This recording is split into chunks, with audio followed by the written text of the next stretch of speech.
It's June the 12th. This evening we have 3 public hearings.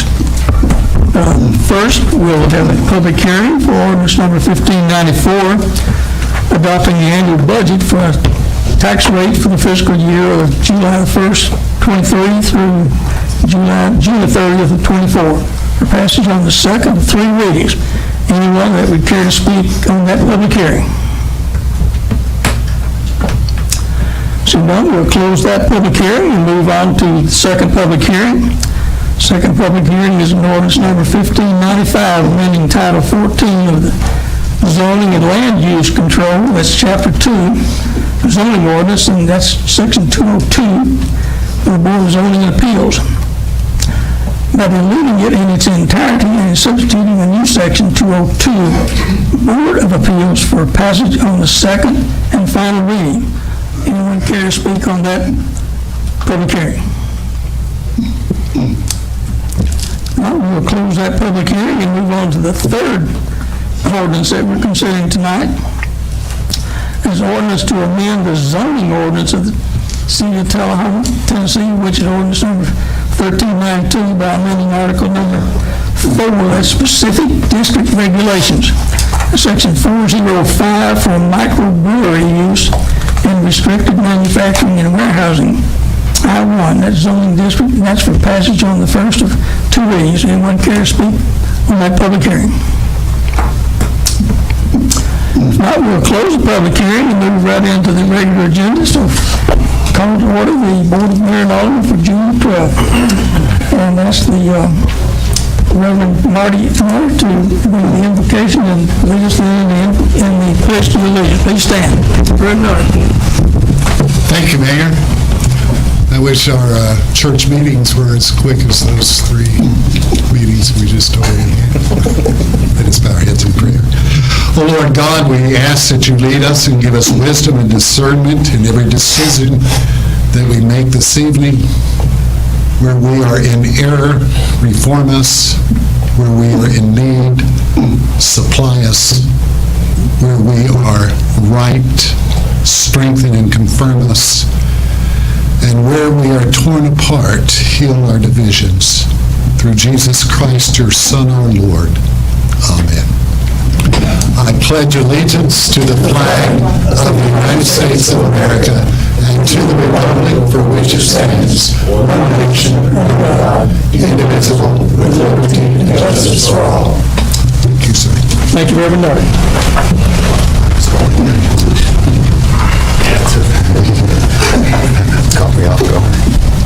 Ask the city recorder to do the roll call. Allmacher. Here. Berry. Glick. Here. Noes. Here. Mann. Here. Mathis. Here. Wilson. Present. And we have 7 present, so at this time we have no commendations or certificates tonight. We've got a pretty full agenda, but we'll move right into comments from citizens. We have several citizens who have signed in to speak, so I'll ask the recorder to call you up one at a time. When you come up, please state your name and address. Jonathan Carroll.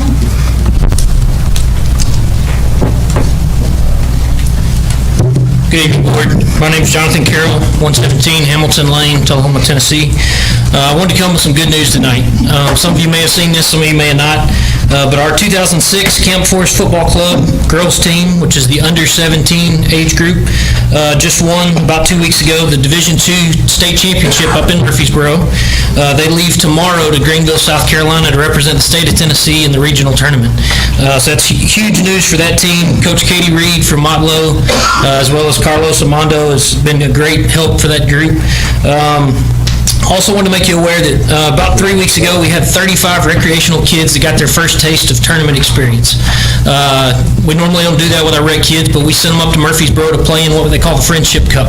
It's a recreational tournament. A lot of these kids never have played any more than what we do locally. A lot of them had a great time. Our U10 team went undefeated in that tournament, so that's huge. The other part of that's important is that is a traveling tournament that's done biannually through the State Soccer Association. I've been in communication with the state board about hosting that tournament in Tullahoma. The one thing that's preventing that is our bathrooms. They don't want, 30 teams from across the state coming to use porta potties. So I come to you tonight again asking for our bathrooms are. That ARPA funding was approved in May of 2022. I know we had an issue with the first solution that was presented by engineering, but I've heard very little since then. I reached out to the interim city administrator on February 28th, asking for who is the point of contact. Is it Mr. Kraft? Of course, he wasn't in that position yet. Is it Jeff Dameron, which is my point of contact in the city? I've had very little responses, if any input. I've asked a couple of you individually, who is that point of contact?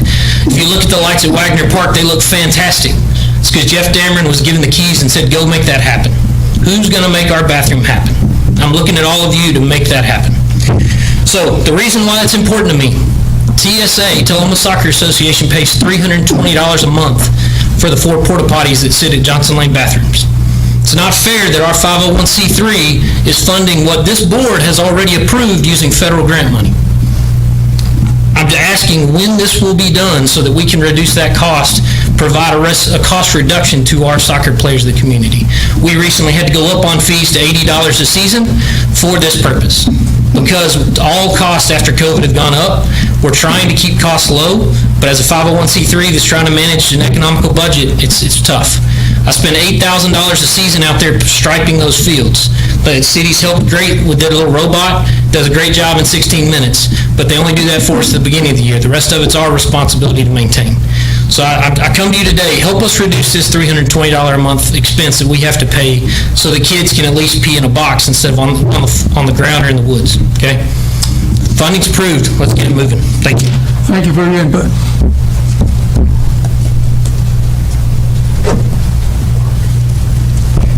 Emily Raths. I'd like to donate my 2 minutes to Land Pro.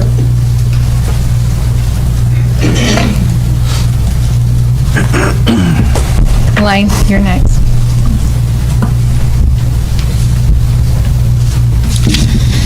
Good afternoon. I appreciate this opportunity to say what's on my mind. In just a minute, I'm going to offer a bit, 3 pieces of unsolicited advice. But first, I'm going to offer why I believe I'm uniquely qualified to offer this advice.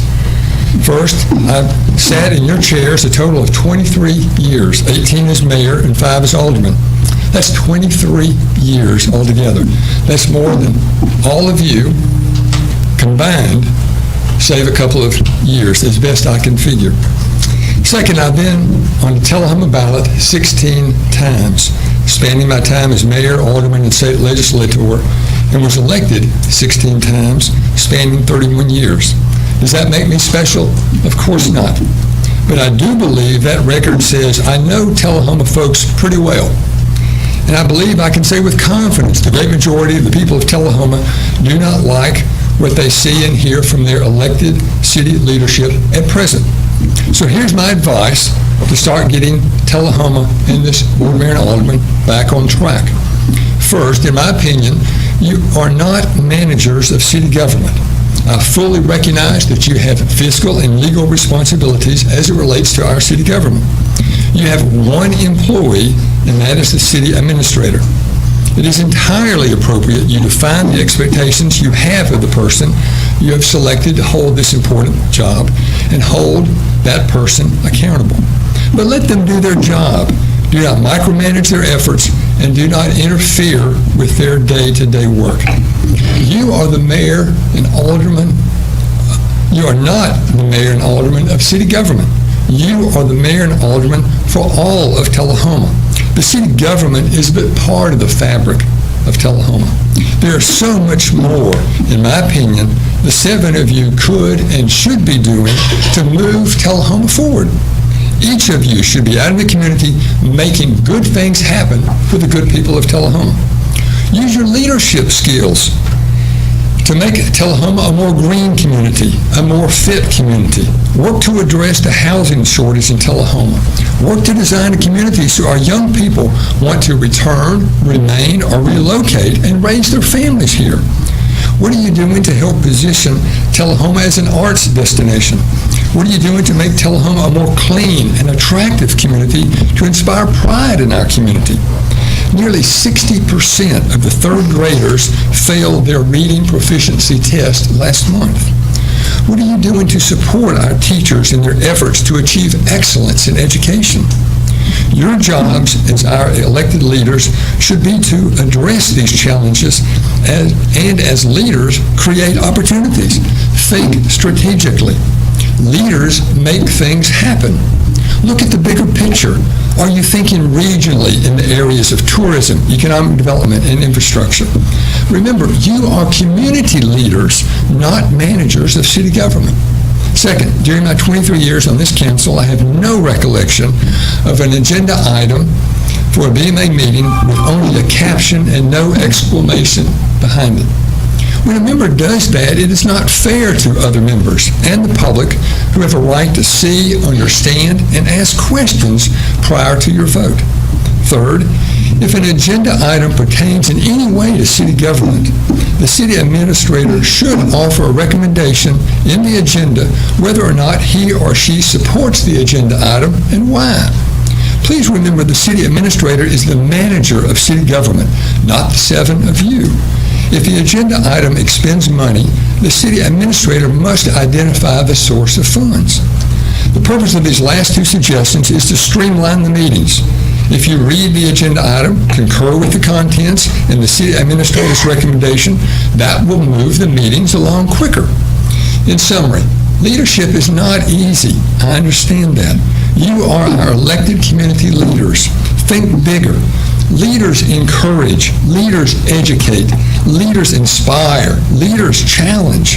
I challenge each of you to rise above what you see and hear on the second and fourth Monday nights during these BMA meetings, act like leaders, and start getting good things done for the good people of Tullahoma. I am ready, willing, and able to assist any of you to help get Tullahoma back on track. Thank you. Thank you, Mr. Craig.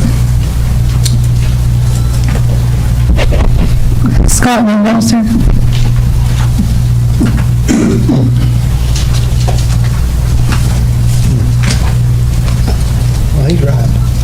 I'm Scott Van Belser, Fairways Boulevard.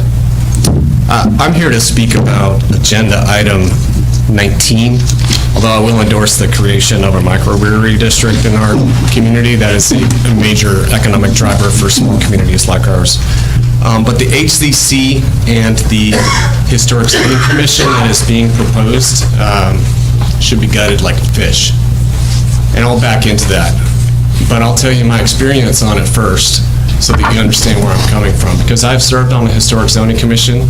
I have talked to multiple times in a similar setting to a Historic Zoning Commission, just like this, kind of counseling them about the dangers of what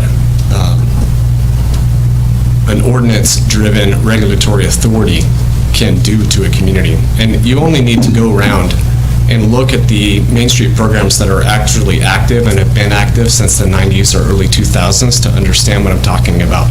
You can see it where property owners are sort of forced into a box on how they spend their own money, and they just instead refuse to do it. And so the buildings fall in on themselves. I have nothing against the Main Street program. I think the aspirations of it sound really good on the surface. But when you start flipping rocks over and looking at what it means to give regulatory authority with the powers of penalty to a board that doesn't necessarily own property within that zone, you end up creating a situation where you don't get economic investment, which is the whole point of the Historic Zoning Commission. And I'll tell you, just, I don't even need to read the copy and paste ordinance that is being proposed, because it's the same one that's been spread around since the 90s, and it was created to stop highways from being built through downtowns, which is not happening anymore. It's just not. We would never let that happen. So it started out from a good place, but it has turned into something that can be, if you've got a couple of grumpy members on that board or somebody who doesn't like a property owner there, they have the power of government to oppress that business owner. And I've seen it happen, and I'm happy to talk about this with anybody else that wants more information about that. I would hesitate to name some of those communities in public. But long and the short, pull the teeth out of this thing, I know we need some kind of design guidelines in order to qualify for grants and things like that for the Main Street program, and I think having guidelines that are suggestions and voluntary is the key to it all. You are asking a property owner to, hey, let's look at what it means to cohesively, when you upgrade your building, be on the same page. And also, one of the things that I really would like to talk about is the definition of historical. This is not something that you can do. It is incredibly difficult to define historical. For me, historical is not kicking in the bar door, slinging back a shot after you saddled up your horse out front. I love communities like that. That's not Tullahoma. I think Tullahoma is more like the Jet Age, space age, mid-century modern era. This building itself is from that era. But looking at and trying to define what it means to be historical is just another slippery slope when it comes to dealing with these historical zoning commissions. So I advise you to think about these things as you look at this ordinance creation, and gut it like a fish. Seriously, take all of the regulatory power out of it, because... Thank you, Mr. Ramos. Your time has expired. I appreciate your comments. All right, thanks. Hunter Norris.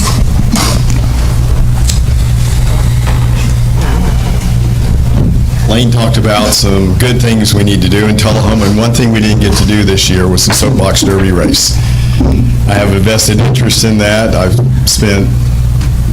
probably been involved in almost every race for over 20 years, and the very first champion we ever had from Tennessee was right here in Tullahoma, and we duplicated that with another person that won a world championship as well. So I hate to see that go away. So I know Mr. Kraft, if given what he needs, I'm sure we can do this. The other thing I wanted to speak about is our Highland Rim Bicycle Club, which I'm the president of. And the Aldermen and the Mayor a few weeks ago received an email from one of our members, Stuart Coulter, and I appreciate Alderman Wilson, Mann, and Barry let me know they'd received that because I was copied on it.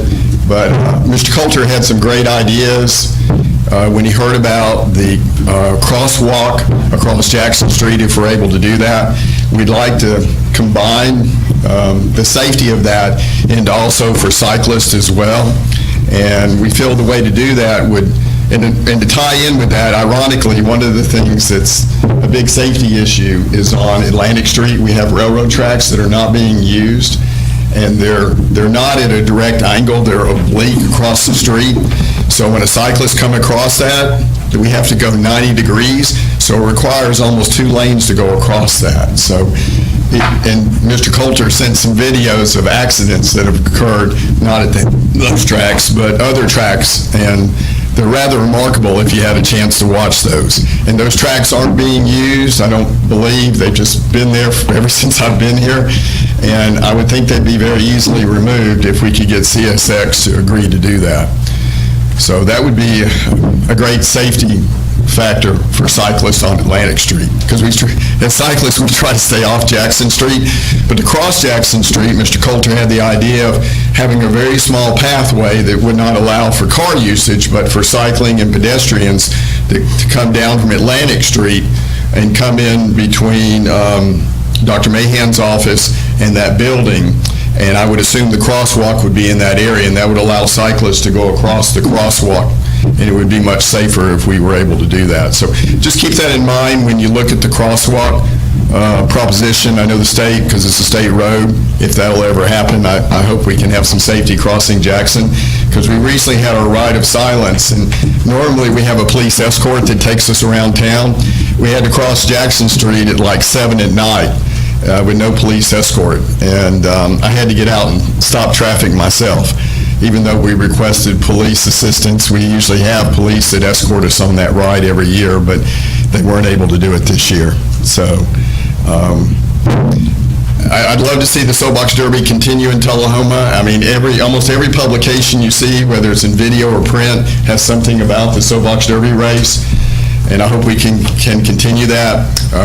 And I hope we can do something for the safety of our cyclists in town as well. So I appreciate your input, and we'll be glad to try to help in any way. Thank you, Justin Rogers. Thank you. Elizabeth Bowling.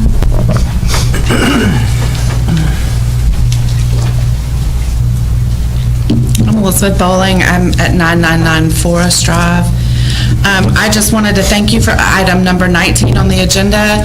I think that there's some possible confusion. This isn't proposing any new zoning ordinance. These are zoning ordinances that already exist and that just are not being followed. And this came to the attention of the Community Development Plan Committee, and we initially asked when Ms.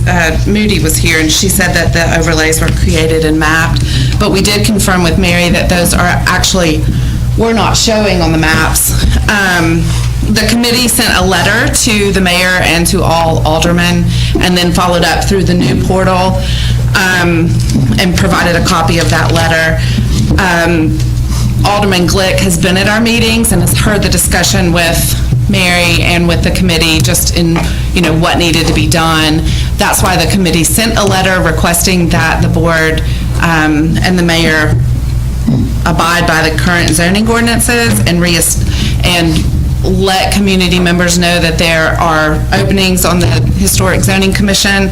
I believe the language in the ordinance says that there shall be, and I think that those are referenced in my letter. I'm not sure, I didn't hear responses, so I'm not sure that everyone has gotten it or read it, but I know that in 408, section 408, the historical overlay district, in item B, it says the historic overlay districts which have been created shall be shown as an overlay on the official zoning map, and then it also says that there shall be a historic zoning commission. So I appreciate Alderman Glick bringing this to the attention. I don't know that there's really anything to vote on other than just instructing Mary that she does need to put those overlays on the map, and then letting community members know about the openings on the Historic Zoning Commission. So thank you. And I will say that I also went to our farmers market this afternoon, and it was great.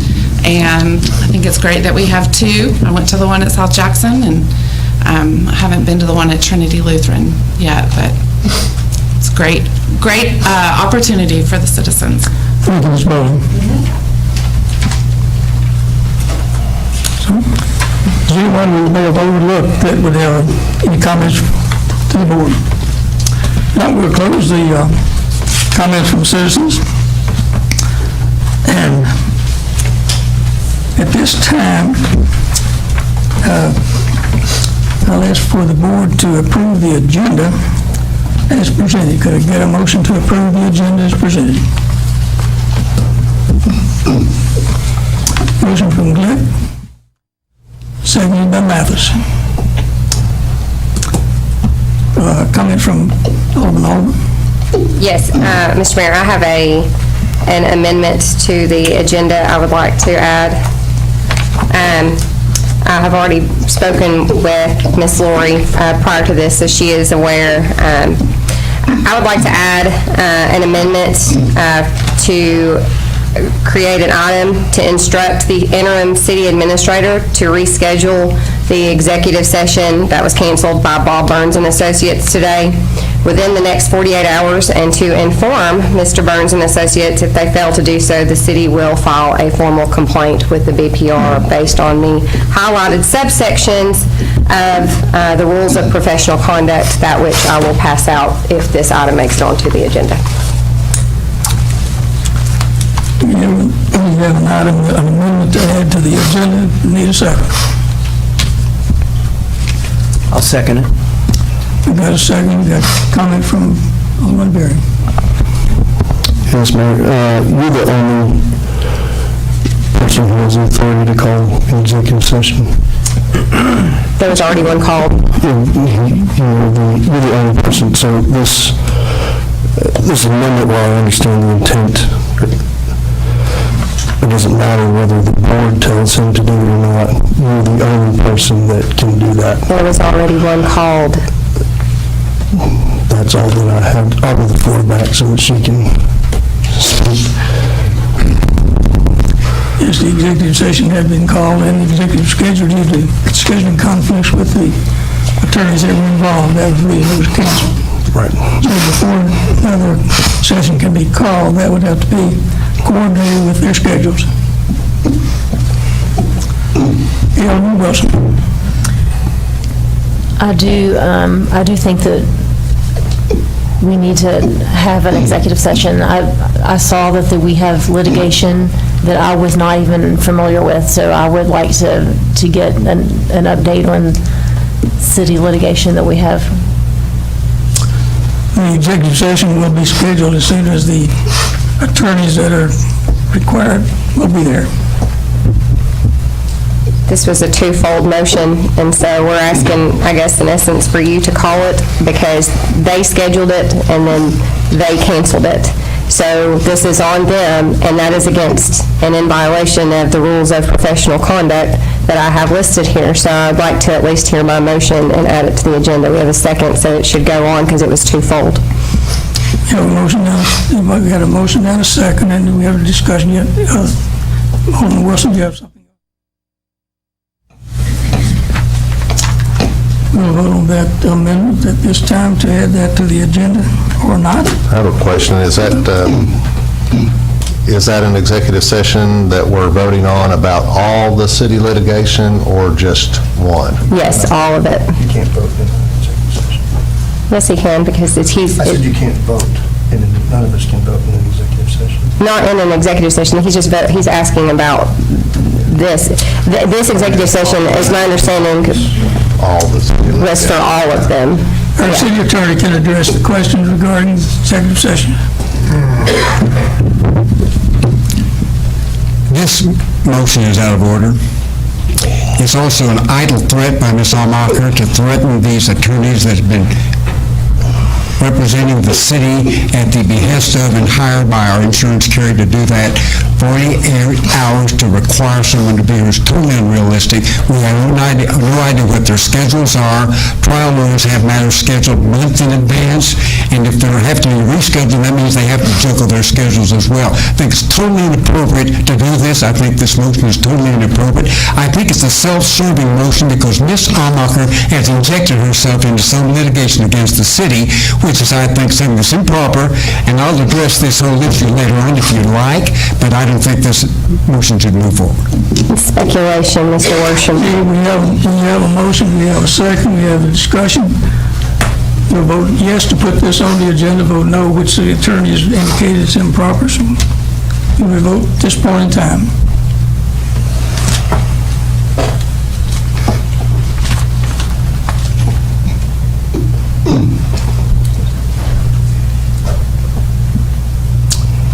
There are 4 yeses and 3 noes, so we can go on the agenda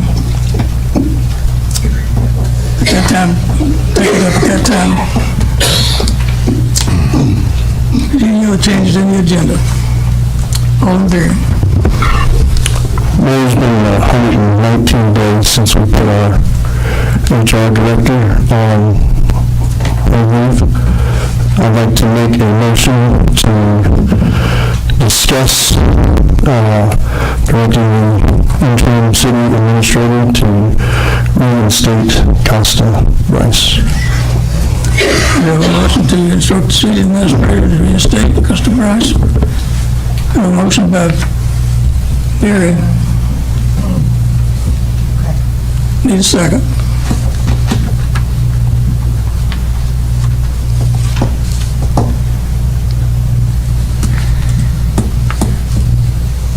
Fields for lack of a second.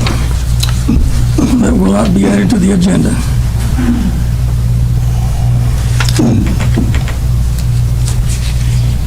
Okay, I have an agenda item that I would like to change in the agenda that I'd like to put forward. I think it can be acceptable. We have a very lengthy agenda item tonight and on our regular board meeting, but we have a very short board meeting.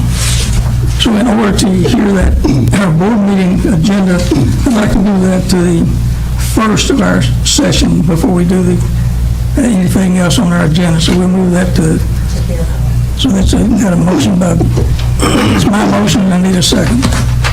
Second by Almacher. And we'll vote on that. What are we moving? I didn't catch that. Just moving the beer board up. Oh, Moving the beer board to the first of the meeting. Ready to vote?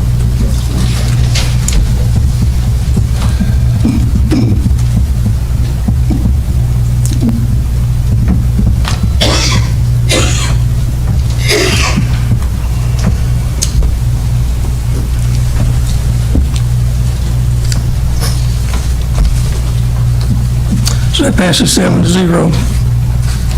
And if there are no other changes to the agenda, we'll move into the discussion right here. We'll vote on to approve the agenda as amended.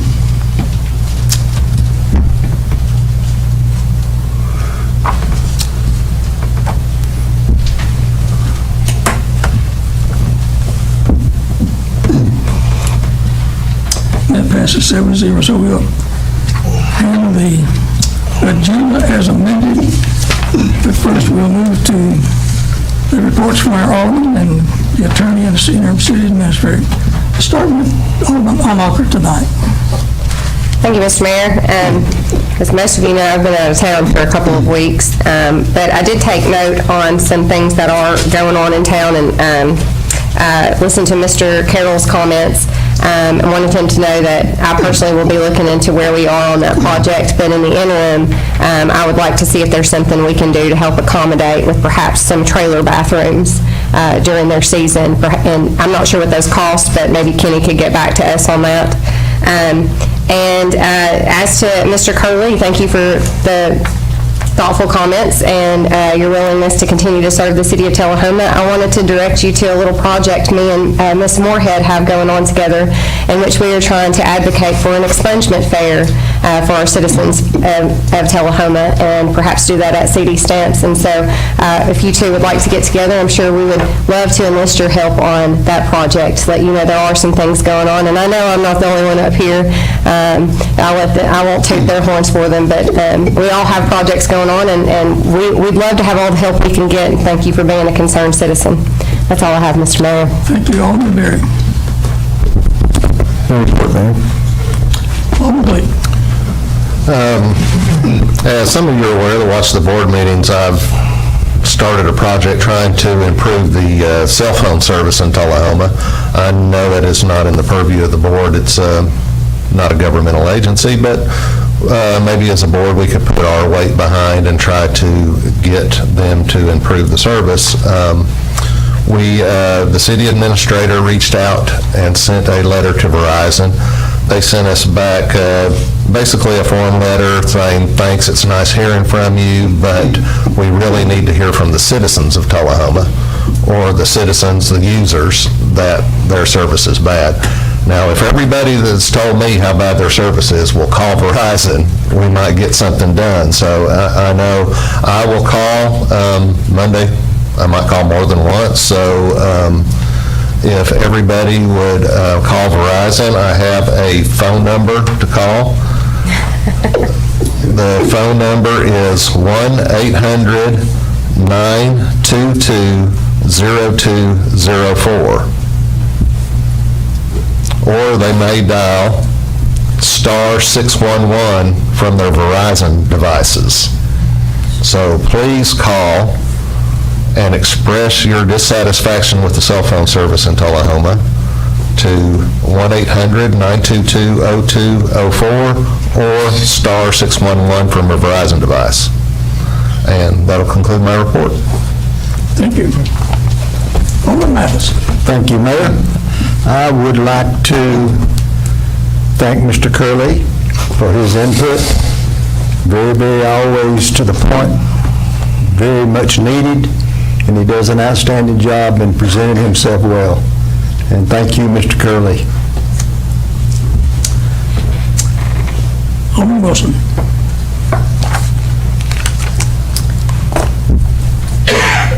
I attended the Memorial Day celebration that we had in town, or the event that we had in town, and it was well attended, and it was a lot of really great speakers. We have a great area over there if you have not visited, with pavers with different names of our veterans that are local veterans in town. If you haven't visited, it's a must. I attended the tree board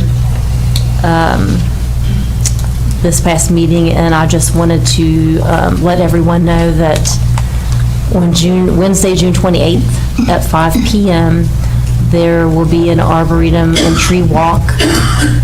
For anyone that's not familiar where our arboretum is, it's at 908 Country Club Drive. It's right next to East Middle School, and also where the disc golf course is. So I'd like to see everyone come out for that. It'd be really nice. Thank you. Oh, man. Thank you, Mr. Mayor. I attended as well the Memorial Day service at History Park. Mr. Howard Thompson, a Vietnam veteran and Governor's Gold Star Volunteer Award recipient, was the guest speaker and gave a very moving speech. The Veterans Memorial Scholarship was awarded to Zaylin Spinner of Tullahoma High School and Macy Fletcher of Moore County High School. And the new engraved pavers were dedicated as well, with the service concluding with the playing of taps by Justin Sells, a previous scholarship recipient. I want to thank everyone that was involved in that service. It was very well done and a great tribute to our fallen heroes. I'd also like to update the board and our citizens that the charter revision process is underway. MTAS is working on updating our charter and will be keeping us posted on when we will receive an updated version to begin work on our revisions. I would encourage anyone with suggestions to please email me or Kenny Pearson so we can start compiling those together. To date, I have only received 2 emails concerning this, so please reach out if you have something to add so it can be considered. Also, I would like to remind everyone that the backpacks are here and ready to be filled with school supplies. You can drop those donated supplies off here at City Hall. The donation bin is outside this room if you would like to donate when attending these meetings. We are partnering with the local United Way's Stuff the Bus effort, so you can also donate to other bins around Tullahoma as well. I'm challenging everyone who comes out to these meetings to help fill these backpacks to help a great local cause. And finally, I want to mention, and this may be a little early, an effort I'm working with to work with Planning and Codes volunteers, Ms. Jamie Moorhead and others, to help update and restore neglected areas in Tullahoma. So stay tuned on that. I'll have more on that later. Thank you. Thank you, Alderman Mann. I had a couple of glorious opportunities this past 2 weeks. One was to present a proclamation to a lady in town, Ms. Opal Casey, who celebrated her 102nd birthday. That was, and she's quite impressive at 102. Also had an opportunity to do a very unique event, recognizing Ms. Rita Bogle at the at Vanderbilt Hardin. She's been a medical laboratory technician at that hospital for 50 years. Doing the same thing she did the day she retired as she did when she went there, but maintaining her upgrades and certifications at the time, and what a tribute to her and to that employer to have that. We had a very interesting meeting with what we call the Tech Hub in Tullahoma. We had a group of entrepreneurs who met at the seafood house and to talk about ways to encourage entrepreneurship in Tullahoma. So with that,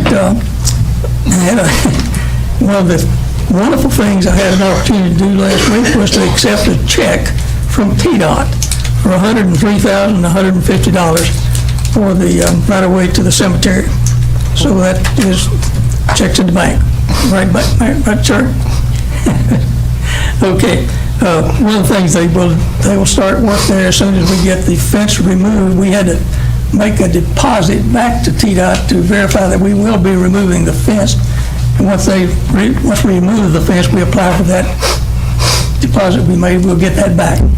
So, Shifting the money as soon as around. we move the fence, we'll get a refund. So that was a very nice occasion with TDOT. They're slow in getting the work done, but they're very thorough in what they do. So that concludes my report, so I'll move on to our interim city administrator. We have another report from Alderman Berry. Sorry, I forgot the most important thing today.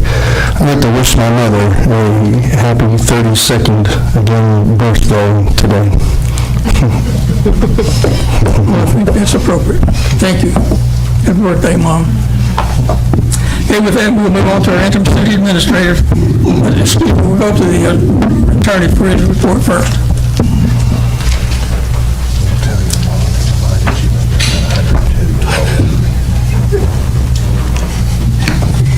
First of all, I'd like to add an addendum to the mayor's announcement about the $103,000 that TDOT paid us this past week. Please recall that we acquired an additional $10,000, which was $10,000 of their initial offer, in order to replace any memorial trees that are adversely affected by the widening of Wilson Avenue. So that money, the $10,000, should be earmarked for that part of the project. Also, the fence that will be removed is the metal fencing, and then we'll need to then reassemble that once we can find masons to re-erect the stone columns to which they will be attached. So that's part of that project. Today, I exchanged deeds with the attorney for the Hart and Family Partners to straighten out Northern Boulevard, leading into the airport area there. That will also accommodate not only our straightening out, but also accommodate the construction plans for the new hotel that we built there on that property. We are going to be introducing at the next board meeting an amendment to our ordinance through the Planning and Code Department, allowing us to assert liens against property owners who have signs assessed to them in city court or by the administrative hearing officer, in order that we can attach those fines to their property taxes if they don't pay them in some other manner. I'd just like for you to discuss, and perhaps at some point in time put this on the agenda at a later meeting, the fact that we have three different sets of rules that we've enacted. We have one set of rules that's in our code of ordinances. It was enacted by ordinance. We have another set of rules that's been amended 3 times, and we have also reference to Robert's Rules of Order. And I believe we need to study that and to establish one standard set of rules that we follow regarding the conducting of business here. You might also note that the mayor sent you information this week about some recent legislation that the legislature has enacted relative to agenda items being required by the municipalities. MTS sent us a mailing about that. In my opinion, I think we ought to consider that seriously. I ought to study that seriously, because I think it's improper, perhaps not in the best interest of good government, for people to be able to add items to the agenda at the meeting that will be voted on that night. I think if items are added to the agenda, they should be added to the agenda for discussion only, and then brought to a later agenda after staff has had an opportunity to discuss those and to research those items and prepare the background information that I think the board needs to have in order to be able to consider those items intelligently. Thank you. City Administrator.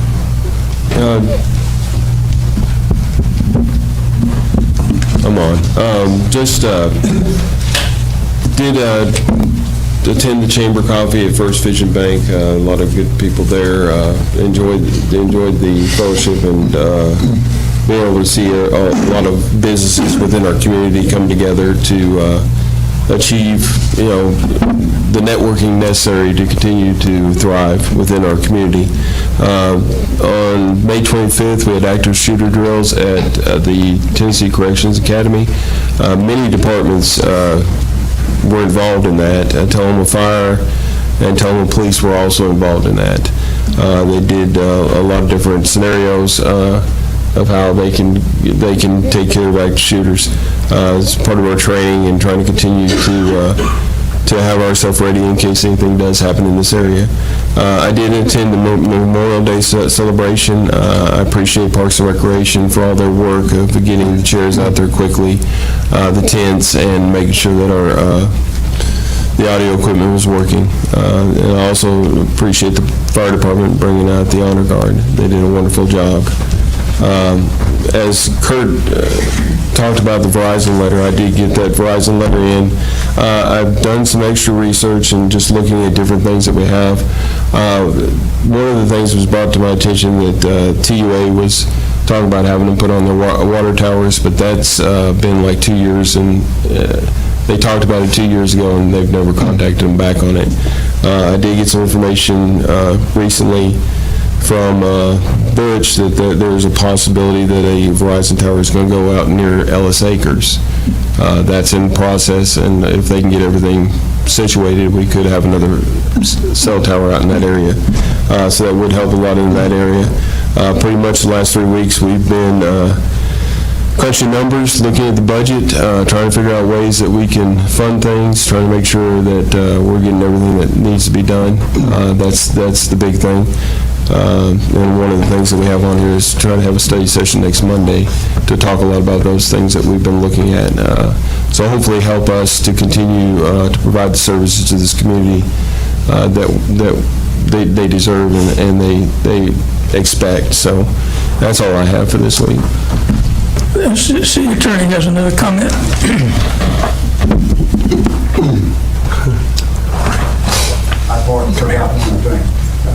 Mr. LeBar, the attorney for the purchasers of the 411 East Carroll Street property, the Rock Team building, and I'm working on a contract.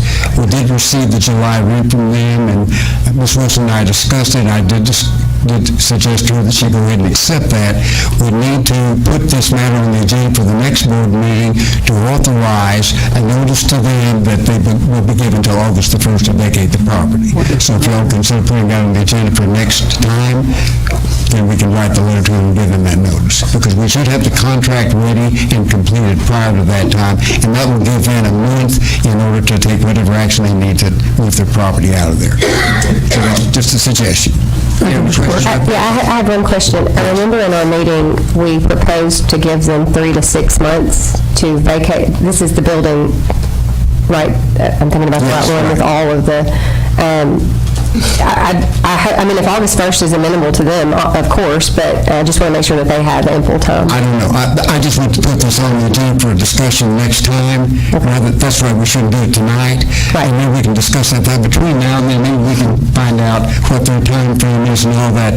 The purchasers are anxious to get busy on the building, so I think we need to work with them as well. Okay? Right, sure. So if you do put that on the agenda for next meeting, if that's okay with you all, then we can have the background information for it that time. Sounds good to me. Very good, thank you. All right, thank you.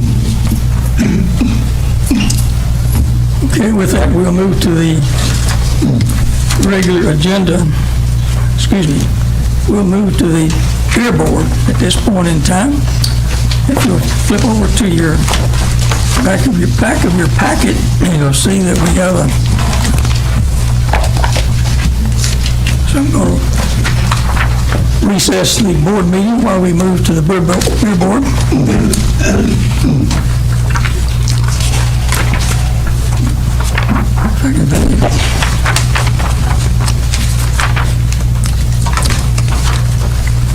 This is for the Highland Rim Kiwanis Club for the July celebration. Wait just a minute.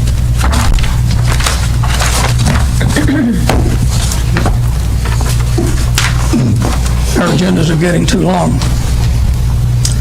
Okay, item number 23114 is to consider a request for the excuse me. Do we have any public comments regarding the Beer Board? Hearing no public comments, we'll move on to the consent agenda. The only thing on the consent agenda is the minutes from the May 22nd meeting. Motion from Barry, second by Almarker. Any discussion? No. Ready to vote.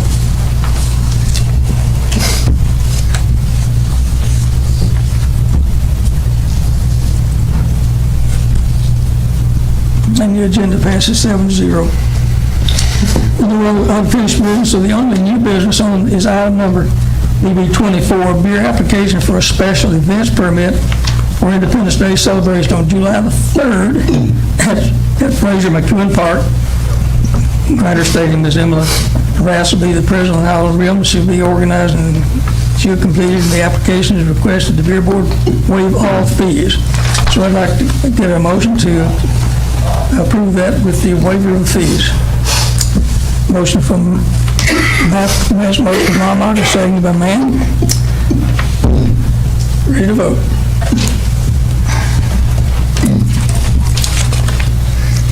That passes 7-0. Being no other new business, the beer board will be adjourned. Moving back to our regular agenda items now. With that, the consent agenda was approved with the approval of the minutes. I will read the caption for the consent agenda. They will include the minutes from the May 22nd meeting, and then we announced a vacancy on the Tullahoma Housing Authority Board and considered applications for interested citizens. Item number 23-114 is we're announcing a vacancy on the Duck River Utility Commission and considered application for interested citizens to serve a three-year term ending June the 30th. Item number 23-105, approve a mutual aid fire protection and emergency services agreement between All Air Force Base and Tullahoma City. Item number 23-106, schedule a study session for Board of Mayor and Aldermen on Monday, June the 19th, that's next Monday, at 6 p.m. Tullahoma Municipal Citizens to discuss capital projects. That's when we'll get into capital projects that we talked about tonight. Okay, a motion to approve the consent agenda. Second motion by Barry, seconded by Wilson. Comment? I don't know about anybody else's schedule, but I will not be able to attend Monday, June 19th. Thank you for letting us know. Okay, we're ready to vote?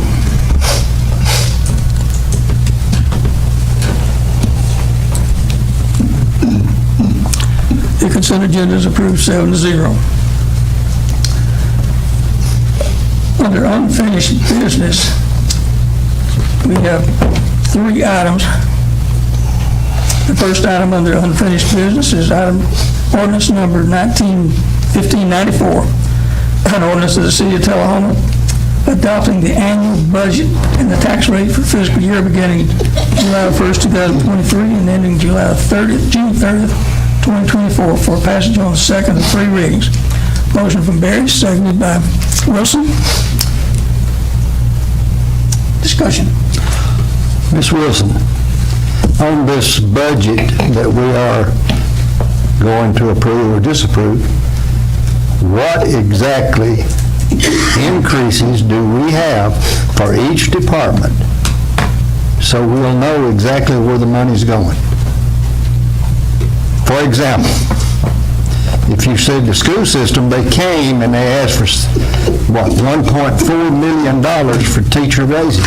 Did we approve that or not? They did not ask for, are you saying the school system did ask for raises?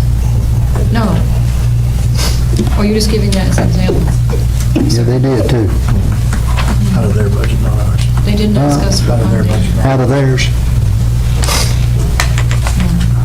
That was out of their budget, he says. That's out of their budget. They did not ask us for additional funding. They will receive additional funding from sales tax because they get a portion of that by law. Alderman Marguerite recognized. Ms. Wilson and Mr. Pearson and I had a meeting today, and I'm not going to divulge the details, but we were brainstorming, and hopefully we can discuss it more at the June 19th meeting next Monday if people can attend, and we'll update you because it's just a study session, so we won't take any votes there.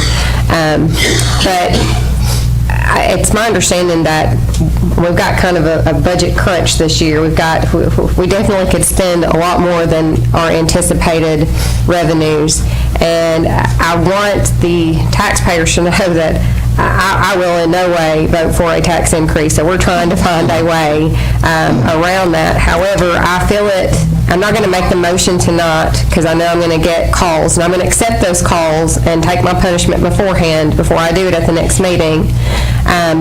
But while we may approve the nonprofit expenditures this year, because there hasn't been enough notice, I do foresee that having to be either cut in its entirety or cut substantially for next year for us to be able to accommodate for the new SROs and all of our new expenditures that are coming about this year.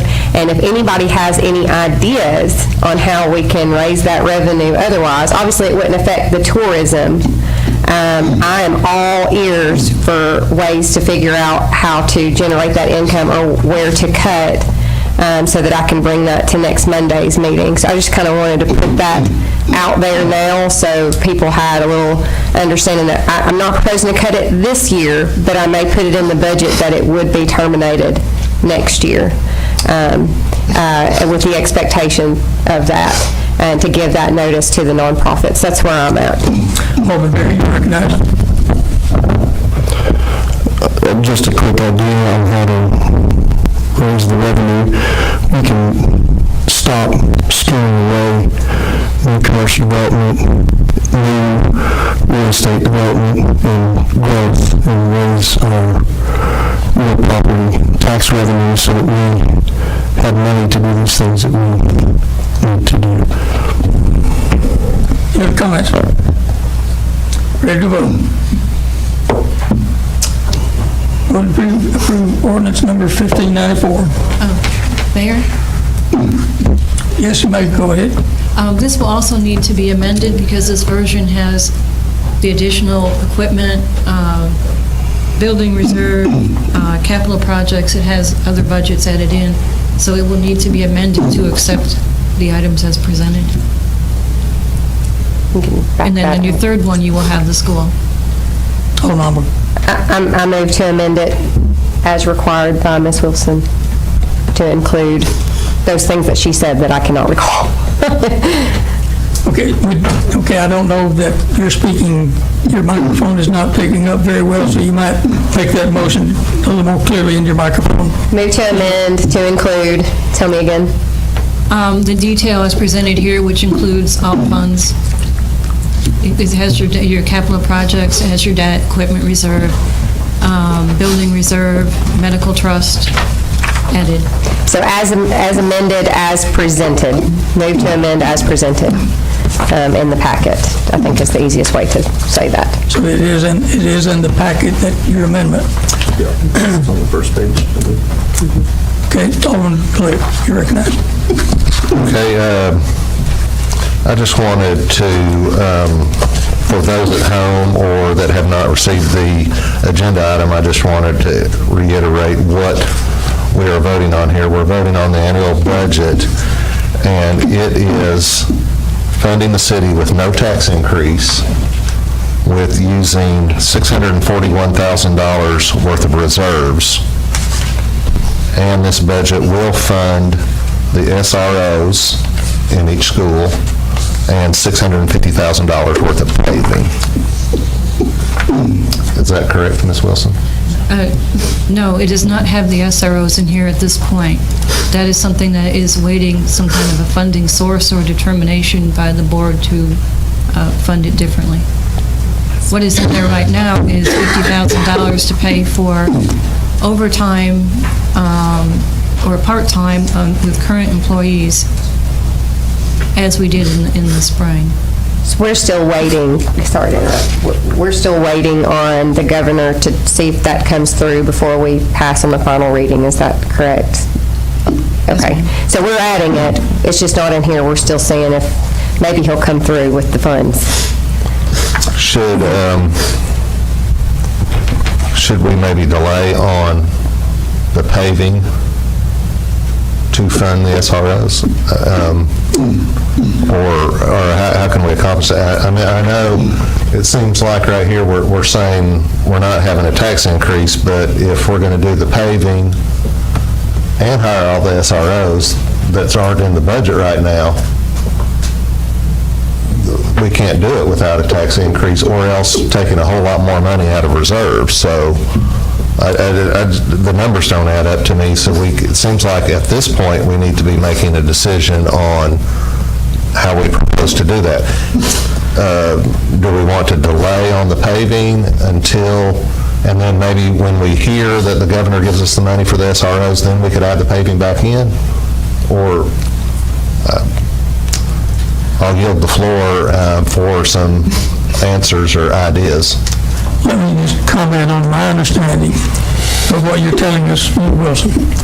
You're telling us that we're going to fund SROs, not new personnel, but using current staff to staff the SROs at schools with the budget as you're doing, as we have right now. You have funded that. That is the only thing that's in this current. That's correct. So that's the way we're getting SROs into the schools currently. And we can do that and pave until we get money from the state to fund SROs. Is that long-term? Is that a tenable?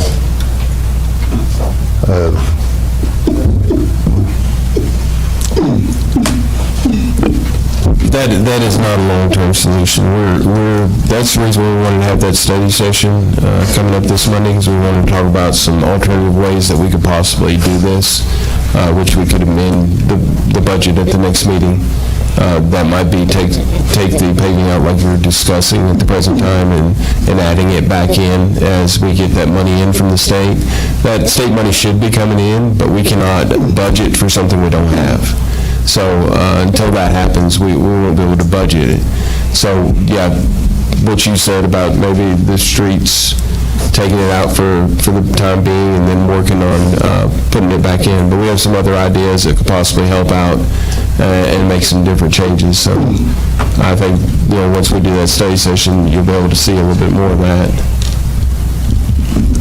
But it is not attainable for the long period. There's only $25,000 in overtime that's been put in there right now, and $25,000 for a part-time person. And that's if they do get a part-time person to do it for the few months before we get that money. The $25,000 will not last forever in overtime. And plus, our police force will be strained to continue to do that, as they did at the end of the 7 weeks of this past year. I was kind of thinking that it was probably a strain on the police force when it's small enough to try to police this whole city and then act as SROs as well. We know the SROs are something we have to do. That's not an option. And really, paving's really not an option either, but it is something that I think we might just have to wait to able to afford that. But hopefully the money from the governor comes through. I just wanted to make sure we're all aware of that on the second reading. Normally the second reading is the reading where you make most of the changes to the budget. Third reading it just kind of goes through, so we'll be doing that a little bit differently, I suppose. So I just wanted to make the point so we all knew where we are. Barry, you recognized? That was my understanding of how we're doing that, so as well as part-time, and that is definitely not sustainable. Even cutting the, sorry, I'm twitchy today. Even cutting the paving still didn't quite put us there, right? That will cover personnel a little bit more, but the first year in SROs, I think, is around 1.2 by the time we count equipment and training and all that for the new SRO, so we're still $600,000 shy, even cutting the paving.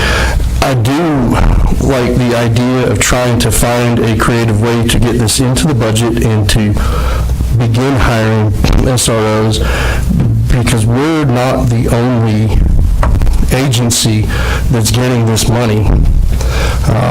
Every municipality or school system, I don't know how they're going to do it, by municipality or school system, every public school system is going to be eligible for this money. So that means every agency out there is going to be hiring SROs at the same time. So that makes I'd rather get ahead of that curve, because I'm sure that there's a limited supply of some of those out there as well. Maybe, I don't know about the paving, but we definitely need to. I'm looking forward to the 19th, because I would like to find some creative ways. I'm not going to say cutting the paving. I'm scared somebody will smack me when I walk out the door.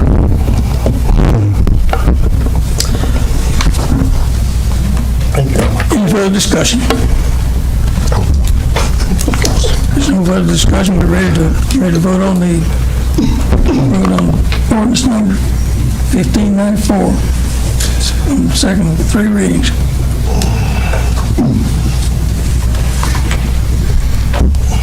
Passes 7-0.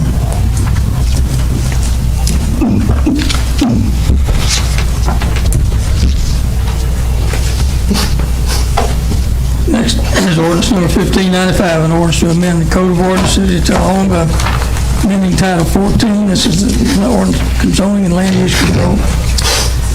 This is Section 202 of the Board of Zoning Appeals by deleting it in its entirety and substituting new Section 202 for the Board of Appeals for the passage on second and final reading.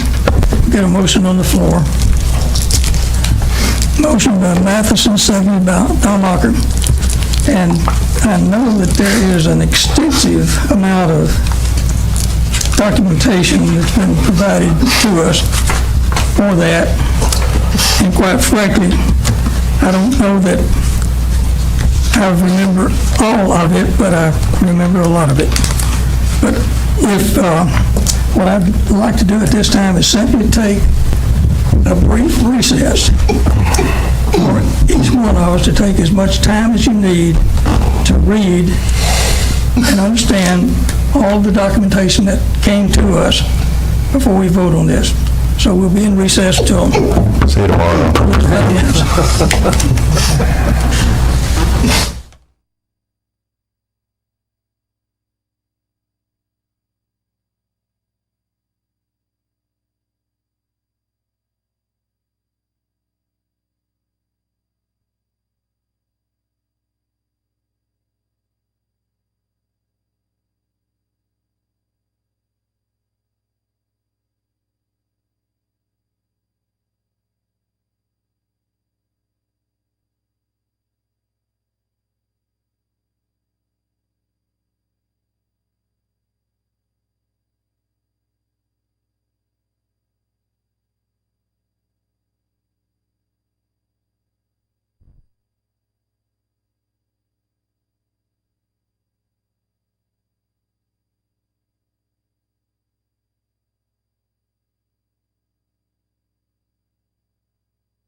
I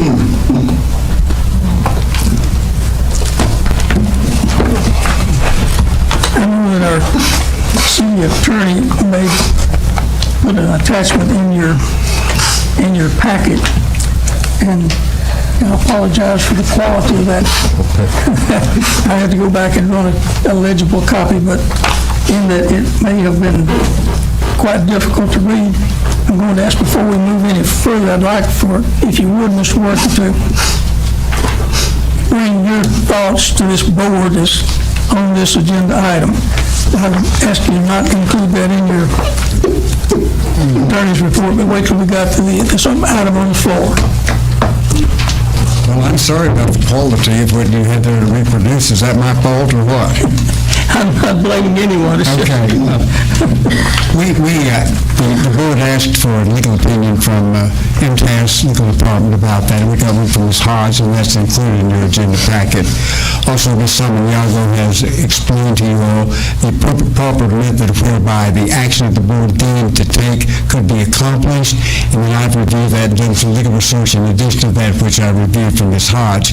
It's my opinion, based on that legal research, that we should have followed a different method to accomplish what we wish to accomplish. First of all, my research has indicated that this board does not have the legal authority under state law to appoint itself as the Board of Zoning Appeals. We're not required to even have a Board of Zoning Appeals, but if we choose to do so, we have two methods whereby we can appoint one. Either we can elect that the Planning Commission also acts as the Board of Zoning Appeals, or we can appoint a separate body of people to act as a Board of Zoning Appeals. But under state law, and under a settled law known as Dillon's Rule, which is a rule from the Iowa Supreme Court for many years that, of course, jurisdictions all over this country have followed, we do not have the authority, this board does not, to appoint itself as the Board of Zoning Appeals. So my suggestion is that we either postpone this or vote this down, and instead study and present an ordinance to the board whereby we go through the proper method that's been outlined by Ms. Samaniago, that we have to go through the zoning ordinance provisions in order to create a new Board of Zoning Appeals in lieu of the one that we have right now. I don't think that this ordinance, if it were passed, would be valid and legal. I think it would be in nullity, because I believe it is beyond the authority of this board to take action that the legislature has not authorized us to take. If you have any questions about that, I'll be happy to answer them. If this motion passes, and I believe in your report you indicated that it would be a nullity. If you pass it, I think it's a nullity, yes, sir. And in effect, that means that, explain. That means that it's a no force in effect. That means that it doesn't mean anything. Thank you. Well, you and I looked up the word nullity. I'll be happy to Google it again and read the definition of nullity to you all again. But it's just, we can't do it, so if we can't do it, it's void, it's invalid. But there isn't. But we could amend this ordinance, not tonight because we don't have the mechanism to do it, amend this very same ordinance to go through the process. I believe that Ms. Samaniago has suggested that's how we do it. We can, in fact, change the Board of Zoning Appeals to a different group of people, but we've got to go through the proper method to do that. And that's what I suggest we do. Okay. Thank you. May I? I know that you spent some time with this city administrator. Do you have any input?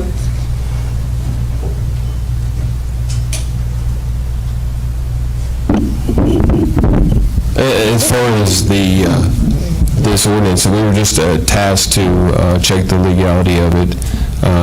Council did that. Mary went through her portion of it and wrote out the way that it should be done. I have no other further comment towards that. Thank you. Alderman Walker, you're recognized. Well, I have to give it to Mr. Worsham and Ms. Hodge and Ms. Samaniago. If I were in fact trying to create a Board of Zoning Appeals, they would be correct. However, I think the confusion here is that the Board of Zoning Appeals that is created in 205 of the statute is not the same as the Board of Appeals, that which I'm trying to create in 207. However, the creation of a Board of Appeals, as Mr. Worsham said, since the Board of Zoning Appeals is technically optional, The creation of a separate Board of Appeals makes the necessary need for a Board of Zoning Appeals one that is moot. And I too was confused. In fact, I made the very same argument he did 6 months ago about that, well, wait a minute, there are certain things that should go to the Board of Zoning Appeals, like if someone disagreed with a building official's decision, right? That could go to the Board of Zoning Appeals. And I was mistaken and corrected by Mr. Worsham himself, and I happen to have that on recording because it was during the session for the Planning Commission in which we have to get our 8 hours, and we had an outsider come in and teach us all about the authority of the Board of Zoning Appeals. And at this time, so that it's not taken out of context, I would like to play 3.5 minutes of that video, and then I'd like to continue my comments if it's okay with you, Mr. Mayor, so that I can explain. You have that to play? We'll hear it.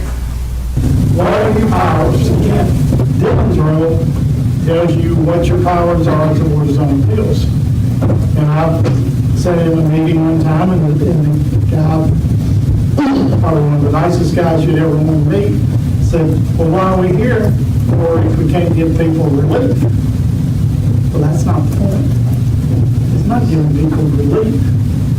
What it does is it set a criteria of what you can and cannot do. The first power you have, whatever the first power is that I disagree with the decision of the building official. I told you that does come to us. What is on it? I told you. You gotta let me tell you.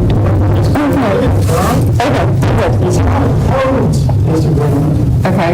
It's a zoning ordinance disagreement. Okay. So that would come through planning staff, not our building official. Well, it depends on who makes that decision. That's the thing. The building, let me, just so you understand, we have a building official, a building department, that's part of Public Works, and I'm the planning department. So somebody can, so the building official can deny a building permit based on building code, and that's appealed to the Board of Appeals. The Board of Zoning Appeals is a variance to the zoning code. We don't have a Board of Appeals. I don't think it's active right now. It is a Board of Appeals. So Honestly, I've never heard. Well, it would do the Board of Zoning Appeals, and this is why in our charter, hey, Mr. Worsham, this is what you please, in our charter, we do whatever you want. It is in our charter. When we break away building and code, the buildings and the public works, okay, so public works, it used to be cleaning and code, do you remember? We never did actually change the... None of that's in our chart. It's in the city code. Right. It enacted the, okay, here's the code. Right, they enacted the ordinances by ordinance. So that was changed by ordinance. It was changed? So our code of ordinances has been changed. So when we changed that though, that would have been just changed here to where we would technically have to have a separate Board of Appeals and then Board of Zoning Appeals, because prior to that, it would have just been all together because the department was all together. Makes sense?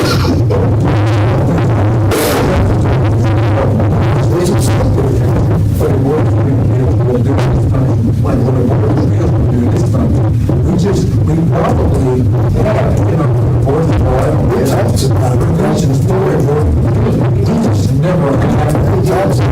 So if you agree with the building inspector, they did not, let's say they kind of fail an inspection. You say, I didn't fail this inspection. I know, that's what I'm saying. That would go to a Board of Appeals. Because we don't have a Board of Appeals. Enact the Board of Appeals, I just go to the Board of Management. I'm not quite sure. And we should enact a Board of Appeals, and it should be the Board of Mayor and Aldermen. As was said by Mr. Worsham, and I'm not finished, and I'll let you speak to this. So what we found out in that training was, what I learned in that training, is that they are two separate boards. What I also learned is that we do not have to have a Board of Zoning Appeals. What I third learned is that the Board of Appeals is a separate board from the Board of Zoning Appeals, and if we were enacting a Board of Zoning Appeals, 205 would apply, and I'm not sure, well, it doesn't say we couldn't designate ourselves, it just says 7 members, or 5 members, depending on the population. However, we're not enacting a Board of Zoning Appeals. We are enacting a completely separate authority that has a broader authority that can hear both things under planning and codes, as far as if people have grievances and want to take that up the chain of command. And what that will do, folks, is that will save us in litigation costs in the future and give every citizen, every person, and every builder, every developer another course of recourse that goes to this elected body. And could we keep the Board of Zoning Appeals? Sure, but it would be just more bureaucracy because, like the state code says, we don't have to have it. And 207 lays out what the Board of Appeals can do, and it has all the authority plus some of the Board of Zoning Appeals, which again is a different board, and there is no direction on that we cannot appoint ourselves. In fact, by Mr. Worsham's words alone, it should be the Board of Mayor and Aldermen.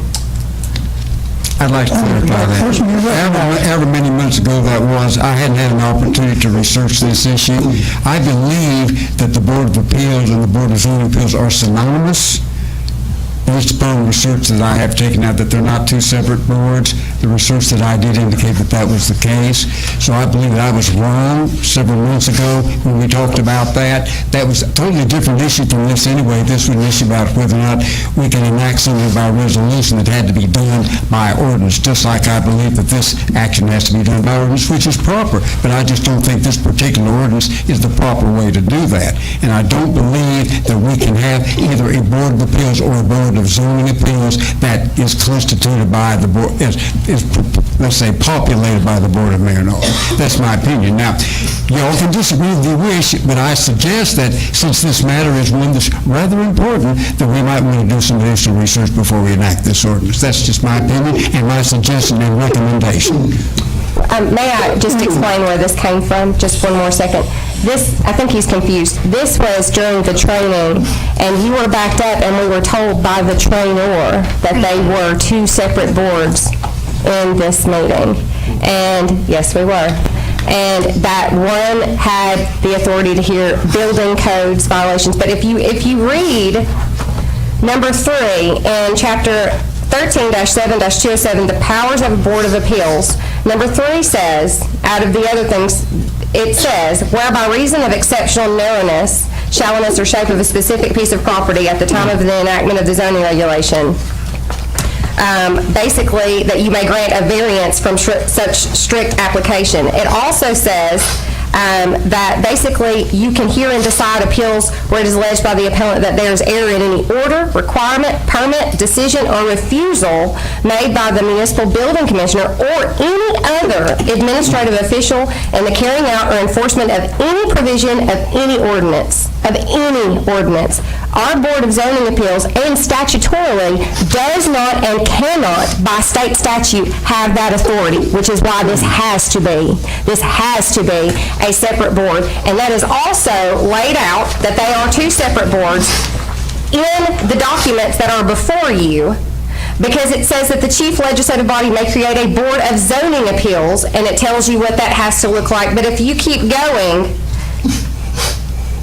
over to this page 2 of the Westlaw of Thompson-Reuters, page 68, appeals to the Board of Appeals may be taken by any person aggrieved or by any office or department, board, or bureau of the municipality affected by any grant or refusal of a building permit or other administrative official based in whole or part upon the provisions of this ordinances or any other ordinances. There is no way statutorily a Board of Zoning Appeals by state statute could have that kind of authority. Only the chief legislative body of the municipality could, and that is why the Board of Appeals, as Mr. Worsham previously said, would have to be the Board of Mayor and Aldermen. And I believe that this will save a lot of headache in the future, and it will keep us out of a lot of litigation. And this is what is best for Tullahoma moving forward. Alderman Barry, you recognize you. MTAS opinion, who, last board meeting, the statement was made by several members of this board that MTAS made a recommendation, we should listen to it. We kind of use MTAS when they agree with us and don't use them when they don't agree. But the MTAS opinion. The Board of Appeals that is referenced in the annotations in Tennessee Code annotated 13.7.205 through 207 and in the substantive portions of the statutory provisions is the Board of Zoning Appeals. The titles are used interchangeably. In Tennessee Code annotated 13.705A1, the statute references the Board of Zoning Appeals. And then in subsection B, the exact same body is referred to as the Board of Appeals. I have attached TCA annotated 13.7.205 from Westlaw for your review. You will see the annotation for the section reads 13.7.205 Board of Appeals, Creation and Composition. That is literally what section 7.205 is creating. That's the title. Board of Appeals, Creation, Appointment of, we can say no, but it's literally what it says. It literally says Board of Appeals, Creation, Appointment, I'm reading it straight from Justia. Board of Appeals, Creation, Appointment of Members, Terms, Rules, Governing Organization, Training, and Continuing Education. In the other document that she just read to say that the BOZA does not have the authority, at the very top of that same document,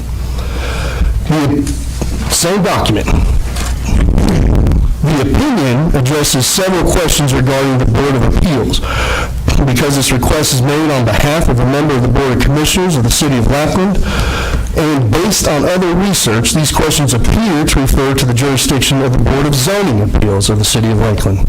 Under Tennessee Code, annotated 13.7.201, the legislative body of a municipality may, through its planning commission, develop a zoning plan and enact a zoning ordinance.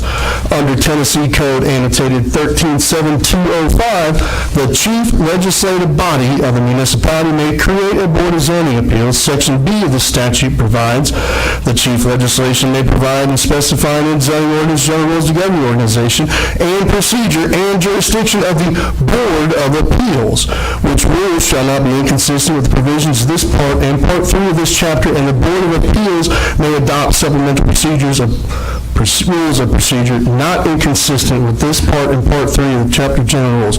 We have an Attorney General's opinion that says the same thing. We have, I'm speaking, we have a quote from the legal consultant at MTAS. We have an opinion from our attorney. We have an opinion from our senior city planner. All of these people with all of this experience, knowledge, background, training, every single one of them says, you can't do what you're about to do. But if you want to change the composition of the BOZA, there's a way to do that. But we're telling all these legal people out there, nah, we got somebody on our board who knows better. So, at the end of the day, we all know, we are all willfully, if you vote yes to this, you are willfully voting yes to something that you know, that you have been told is incorrect, that is not the right way to do this. All our attorney's asking for is a pause, to take a step back and do it the right way. I mean, that doesn't, to me, doesn't seem like to take a break. But at the end of the day, you're voting for something that you know, that everybody has told you. There's no stepping back and denying and saying, well, I didn't know and I wasn't told. So when the time comes to hold you accountable for the decision that you made, willfully and knowing, and we've already admitted last meeting that it was in retaliation for something that the BOZA did that we didn't agree with here, And don't think that we can go back and change the decision. If you create this board, there's no going back and changing the decision of the BOZA on that church. That's got to be handled in the court. This board, even if you legally create it, you still can't come back and hear the decision from the BOZA on that church. State law says it's all final. The board doesn't have any power over that. The only way that you can go is through Chancery Court. You're going to do what you're going to do, but we got it on video, and we're going to be able to come back and say, you did the wrong thing, you knew that you did the wrong thing. Margaret, you recognize? Okay, so first of all, at the meeting that you're talking about that we can undo, actually, it can be undone because it should be a nullity considering it was against a resolution that this board already previously passed. But that's neither here nor there. That's not why we're here today. So there is a way to challenge this, and it shouldn't come from Ms. Samaniego, and it shouldn't come from our city attorney, who should have an ethical and a fiduciary duty to uphold what it is we do. But yes, you can try to get a declaratory judgment through a writ of certiorari. But here is, again, Mr. Worsham just told us tonight, having a Board of Zoning Appeals is optional. We, again, are not creating a Board of Zoning Appeals. It also says further in the statute that you can create a separate board. It also says in 13205 what the powers of a Board of Zoning Appeals are. In 13207, it specifically says what the powers of the Board of Appeals are in 207 and the powers of the Board of Zoning Appeals are in 205. It does delineate between the two boards.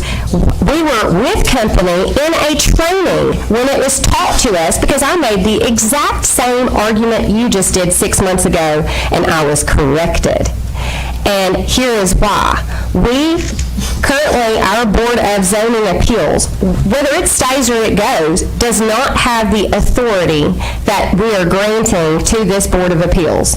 And because of that authority, those people need to be accountable to the citizens through a vote, plain and simple.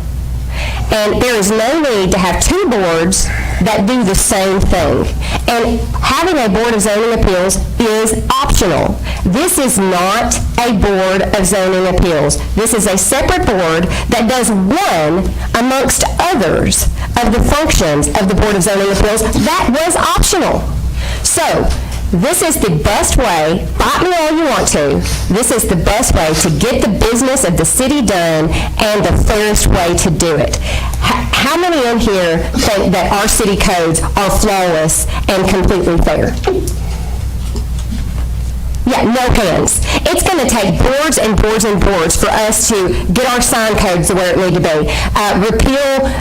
Mr. Worsham talked about having 3 different sections of our code where we have 3 different sets of rules. Our codes overlap. Our charter and our codes are inconsistent. We have too many rules, we have too much regulation, and you are correct. We do need to have some development, and we need to have our staff, we can't ask them to bend the rules. They have to go by the rules that we give them, right? But we, as the Board of Mayor and Aldermen, can determine, as this says, requests for special exceptions or for interpretation for decisions upon other special questions, okay? We can determine whether carrying out or enforcement of a rule is against the essential functions of fairness. We have the authority to determine that, and it come before us in the public and not be done behind closed doors, and to make this city a fair place to live, to reside, to work, to build, and to play in. And that is what we are here to do, and I have no idea why anybody on this board would not want us to be fair. Alderman Berry, you're recognized again. Does anybody else have anything before? I just don't, I can't make sense of it in my head, how somebody can read 13.7.205 and 13.207 and see a delineation between the two. Like, I just can't wrap my head around and make that jump. It's silly, folks. You're making us look silly up here. You know what powers the BOZA has? The BOZA has every single power listed in 13-7-207. You know why? Because that's what state law says, and it's sitting right here in front of you. And I know that I'm talking to brick walls. I do want things to be fair, and I do understand that this can be taken into court, and I've already talked to attorneys, and that's where this will go. This will go to court, and they talked about the affected parties, and I'm an affected party because I am sick and tired. I'm sick and tired of being a part of a board. We passed a resolution that we shouldn't have passed. This ordinance, every legal opinion out, every single legal qualified actual attorney out there is telling us you can't do it. Same with the resolution. We are just making things up by the seat of our pants, guys. And I do want things to be fair. But fair is not when somebody doesn't do something that you like, changing the rules in the middle of the game. That's not fair. That's not what you ran. I'm done. Let's go to court. There's no further comments. Before we vote, I want to just simply read one thing. I think this summarizes all the documentation we've got here, but it comes from Alicia Hodge, who's our legal consultant that presented this to us. And it says simply, based on the provisions set forth above, as you've outlined, the Tullahoma Board of Mayor and Aldermen does not have the authority to create a Board of Appeals to bypass the Board of Zoning Appeals. That's the way it's summarized by a legal consultant. We're ready to vote. Okay.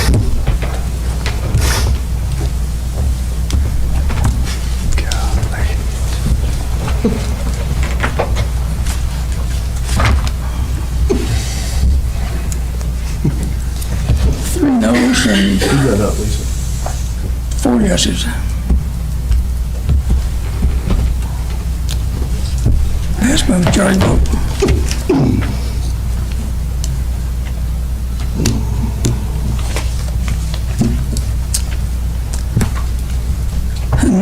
Moving right along.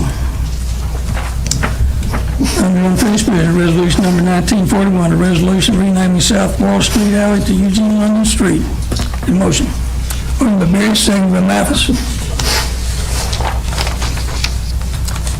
In discussion. Thank you for doing this, Kurt. Great addition to this. You're welcome. Well deserved.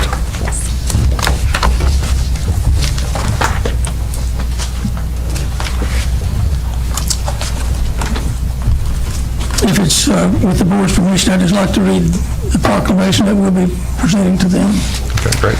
For the benefit of those who are listening. A resolution designating a certain roadway in Tullahoma as Eugene London Street. This is Eugene London Sr. Whereas the city of Tullahoma, Tennessee recognizes the contribution of Eugene London Sr. for his 50 years of loyal and dedicated service to the Tullahoma community as a sports icon in his many positions. And whereas Eugene London Sr. was inducted into Tennessee Sports Hall of Fame in 2006 and Tullahoma Sports Hall of Fame in 2022. Whereas Mr. London served as a member of the United States Army and later the Tennessee National Guard, and whereas the street name may be changed from time to time, with the Tullahoma Municipal Code, and his recommendation is hereby made to the Board of Mayor and Aldermen, the city of Nabbo, be it resolved by the city of Tullahoma that a Board of Mayor and Aldermen wishes to recognize the contribution of Eugene London by renaming South Wall Street to Eugene London Street, and that the affected addresses will be notified through the 911 emergency, and the change of the date will take place after the vote tonight. So be it further resolved by the Board of Mayor and Aldermen, City of Tullahoma, this resolution will be in full force and effect on the day of the passage of public welfare requiring it. So with that, with no further discussion, we'll vote yes. Or we'll vote yes. Everybody vote yes to rename of a street for an icon, a sports icon in our city. Passes 7-0. Great individual. Have an opportunity to work with Eugene London, TSSAA for a number of years. Some guy. Moving on to new business. We'll start with ordinance number 1996, an ordinance to amend the zoning ordinance, City of Tullahoma, which is ordinance number 1992 by amending Article 4, specific district regulations, Section 405, microbrewery use in restricted manufacturing and warehousing as in zoning district I-1. For passage on first of two readings, it's to establish microbreweries in I-1. Any discussion? Second, vote by Barry, second by Hallmarker. Ready to vote?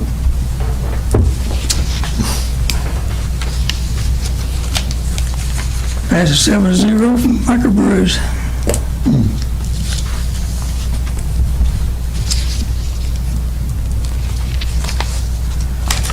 Resolution number 1942, a resolution approving the classification and compensation for the city employees. That's details number 92.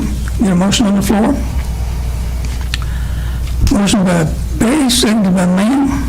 With that, I'd like to yield the floor to the city administrator for background.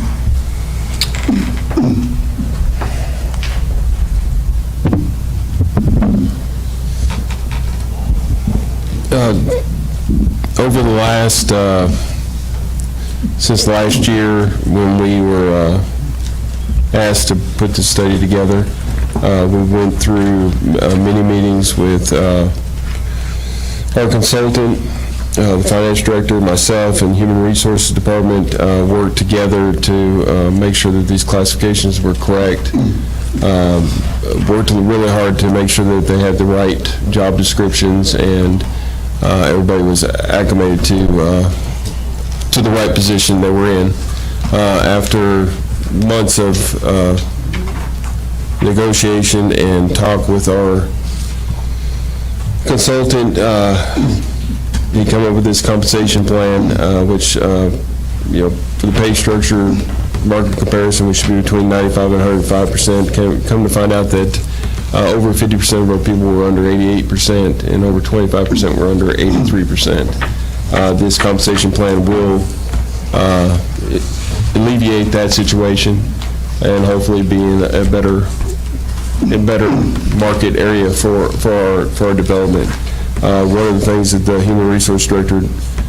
acting human resource director noticed that we've lost 88 employees over the last 3 years.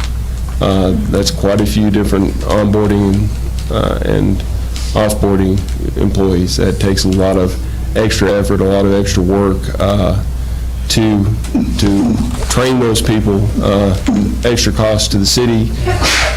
People don't have training, so we feel like this compensation plan will be a good step in the right direction, hopefully alleviate that. Any further discussion on the board? What department has the highest turnover right now? Where do we need to make the most gains? Police. Highest police, and then probably Public Works. Yep. Good to know. Thank you. Any further discussion? And that's in the impact, that impact is included in our budget. Yes. $729,000 included in the budget. Okay, ready to vote?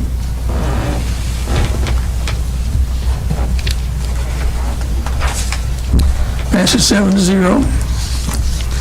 Item number 23107, request to renew the annual local government corporation hardware maintenance agreement and citywide financial software in the amount of $59,616 for fiscal year 2004.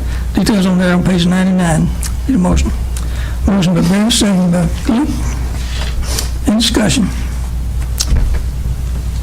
Ready to vote?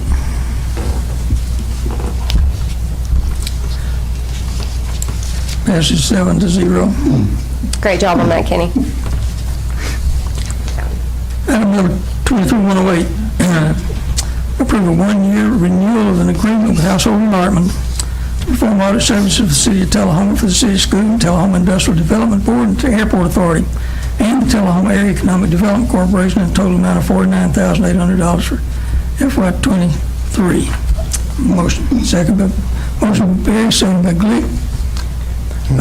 Any discussion from any details you need to provide on that, city administrator? Is a routine that they've been doing it for a while. It's just a routine. Ready to vote?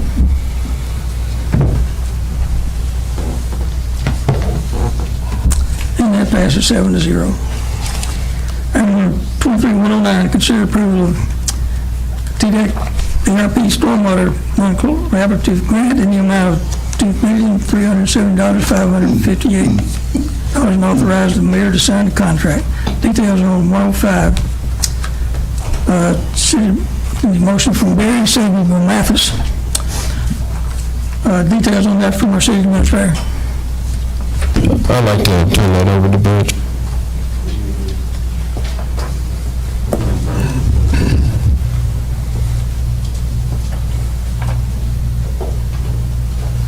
This is something that I've been working on for probably about a year. This is the ARP TDEC binder. This is not all the paperwork that goes along with this grant. These are projects that we initiated back, like I said, about a year ago. We have not ever had a plan, a stormwater master plan. My engineering budget every year does not cover anywhere close to any of that. So this is a good opportunity on this grant to go after some of these, just have a master plan, a couple of smaller plans, studies for certain areas of the city, and to go after a couple of projects that folks have been to this board to ask about. So we got the grant after a lot of time and effort been put into it. So I'm hoping the board will approve. The money, the matching money has been already approved at some point back on the ARP. I don't know when that date was, but hopefully we can get this moving. It's something needed. So we can have a plan going forward with projects, capital projects. So hopefully the board will. Thank you, Mr. Taylor. Any further discussion? Ready to vote?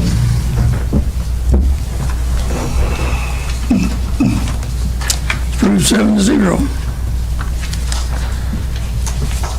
Next item, 23-110, confirm the appointment of John West as recommended by the interim city administrator to our interlocal solid waste authority, ISWA board, for a 6-year appointment term ending in July of 2029.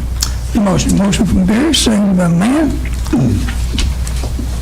And again, a routine appointment that certainly the city administrator has approved, so ready to vote.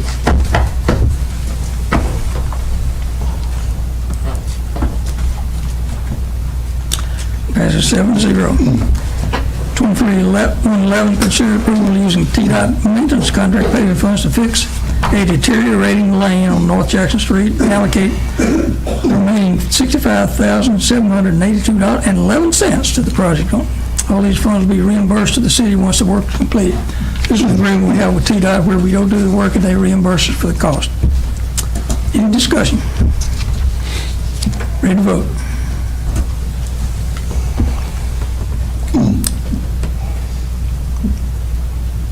Passes 7-0.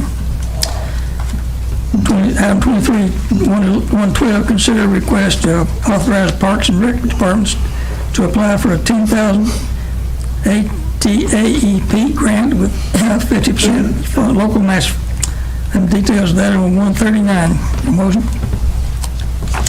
by Barry, seconded by Wilson. Can I yield to city administrator for the details on that?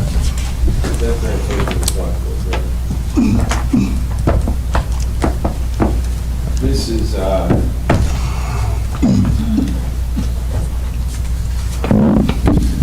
this grant has already been applied for.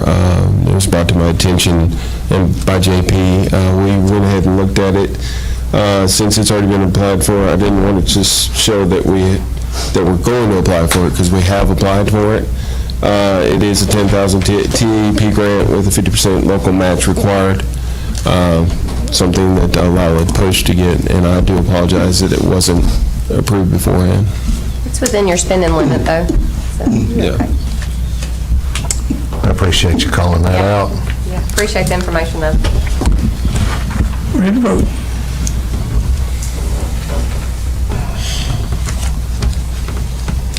Passes 7-0.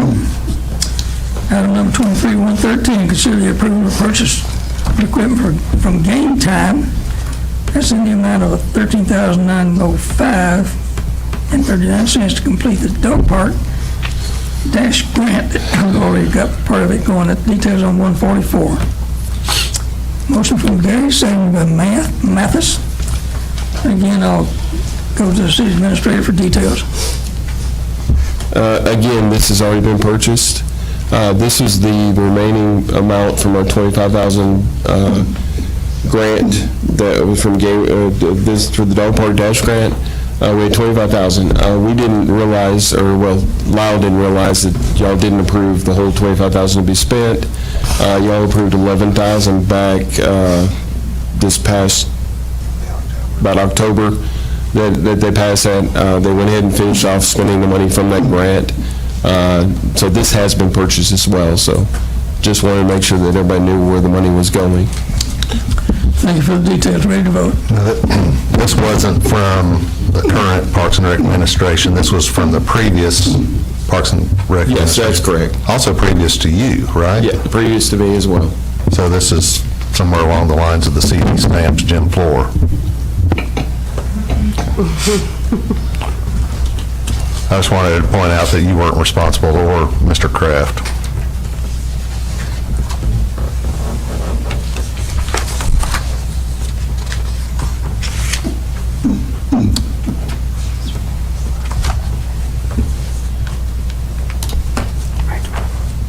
Ready to vote?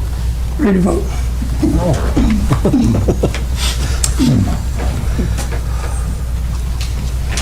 And that passes 7-0.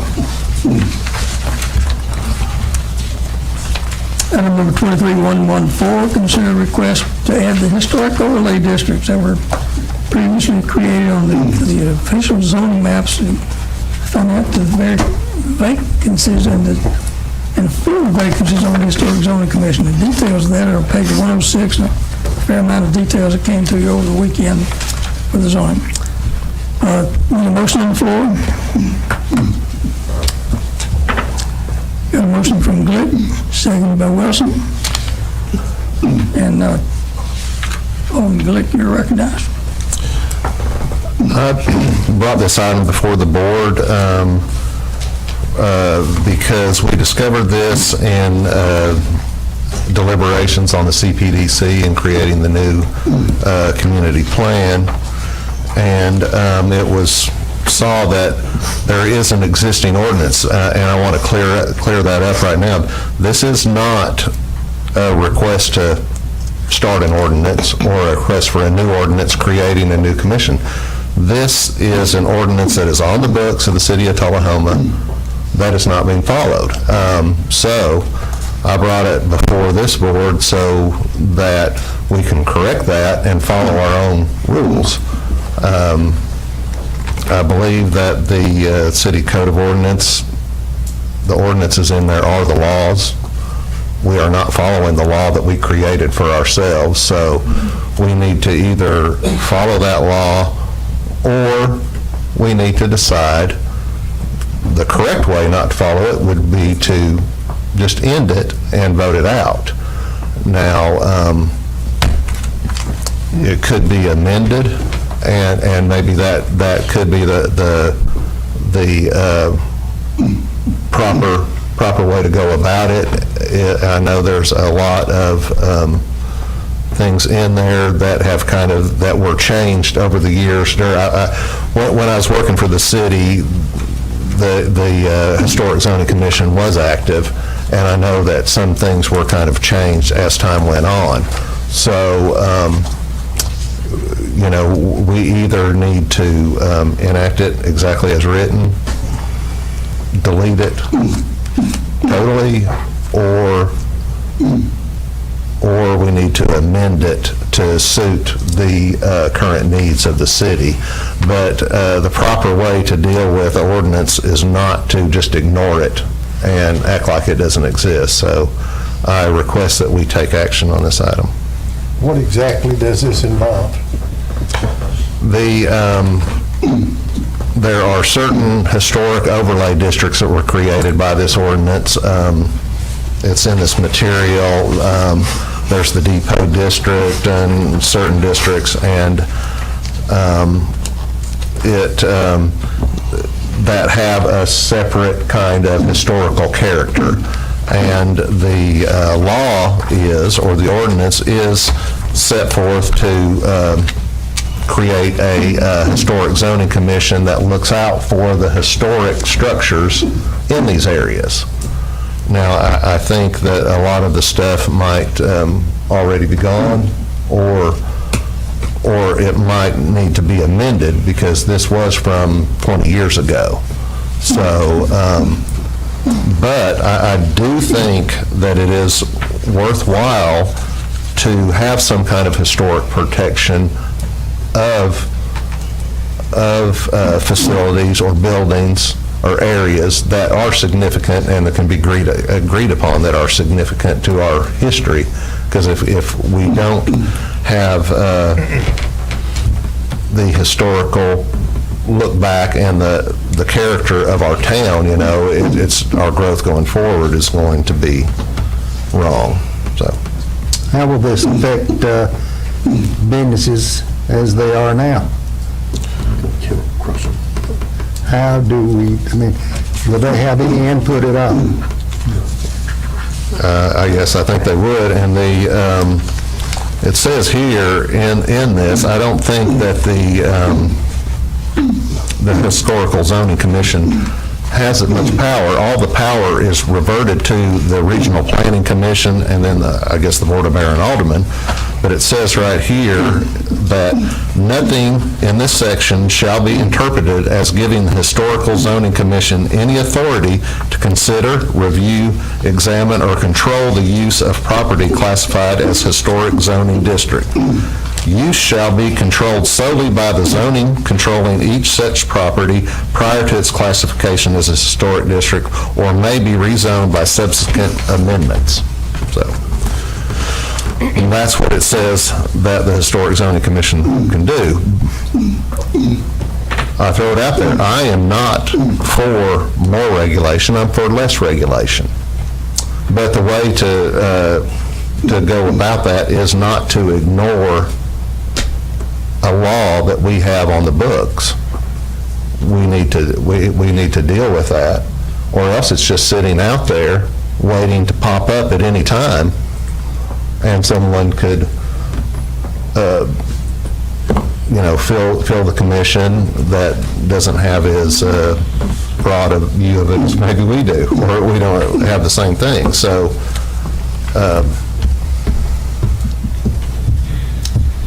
Alderman Albacher. Yes, okay, so I appreciate the fact that Ms. Bowling and Mr. Glick found using the CPDC to look for discrepancies within our code and our land use classifications and everything, because these are things that I do believe Mr. Glick has a point we do need to address. However, I do want to delineate that last paragraph that he read, the land use classifications. I think that even though when we interpret the word use loosely as you can do with it what you want, I think what it's referring to is in a planning perspective, land use as Mary might designate on the map, that the Historic Zoning Commission would not be able to rezone or dictate how the land is being used based on the land use classifications.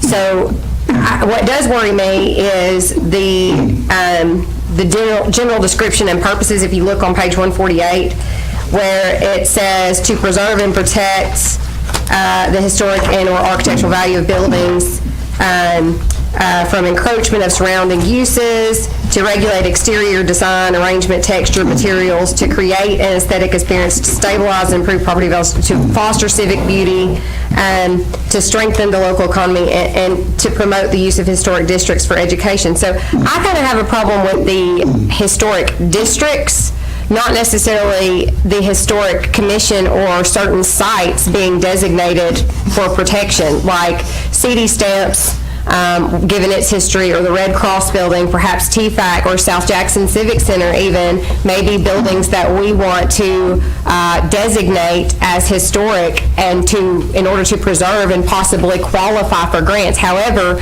I would not want to do any of that for any building unless the executive director, and if it's a private owner, the private owner signed on to this. I don't want to sign somebody up for something that they don't want to be a part of. And the way this overlay looks, you don't know what buildings are protected and what buildings aren't protected. It's almost too broad.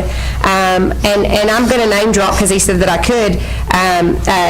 Cameron Newton called me today very concerned about something like this, considering he is restoring a lot of the downtown, and he's about to start the second phase of a 4-phase project that he's millions of dollars into, and how this might affect him and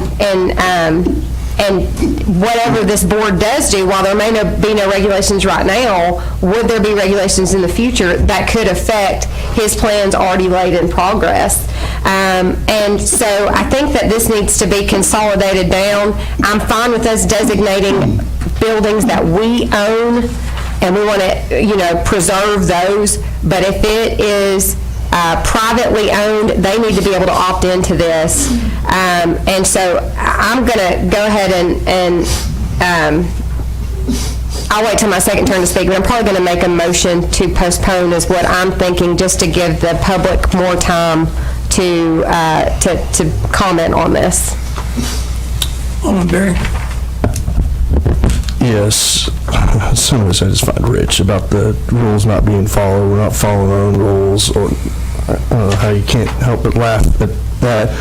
But, so the part that he was talking about, they don't have the authority, that is saying they don't have the authority to zone.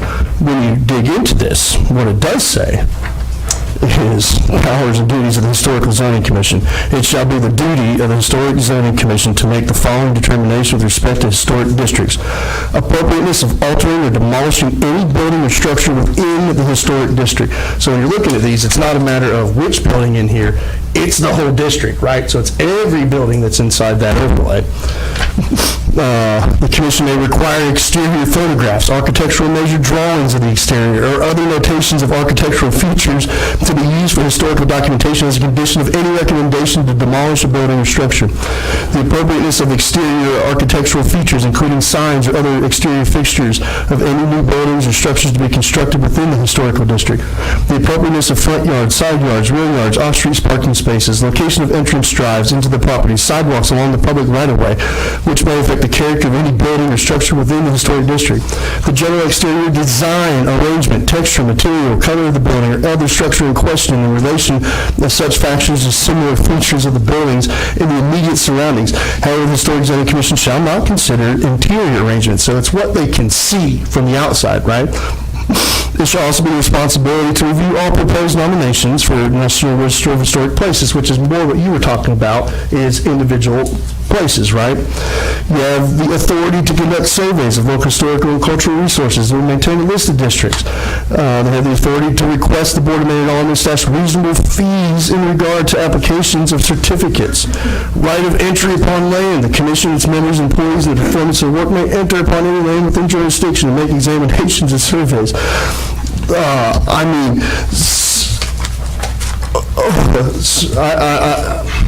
What we shouldn't be, here's my point, is we shouldn't be talking about what the motion should be tonight is, fine, if we want to look at historical zoning, we already got it on the ordinances, let's revise this. That is the ordinance. I understand. You're agreeing that, if that's not the ordinance I was proposing, that is the ordinance. Let me finish. This says Daniel Bailey had the floor.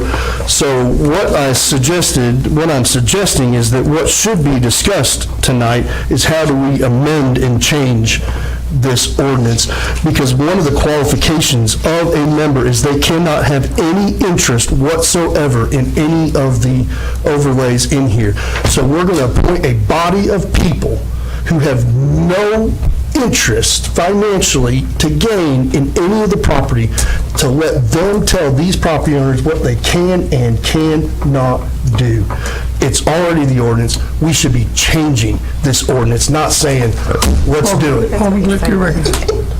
But, Mr. Berry, that's exactly why I brought this forward, is I didn't agree with everything it said in there, and that's what I said earlier. I brought it forward because it is the ordinance that's on the books, and we are not following it. I'm not saying that we should. I'm saying that we shouldn't. I agree with you. But it is the ordinance that's on the books. If we're not following and so it's the law. So we're not following our own laws by doing this, right? By not doing it. You always do that. Well, we need to remedy that situation. So, yeah, I think that the whole ordinance needs to be looked at, and with a lot of public input from everybody that's interested in putting in comments on it. And what would the proper steps be to, Mr. Worsham, I'm asking you, what will the proper steps be to replace this ordinance? Would it be just creating another ordinance to replace it?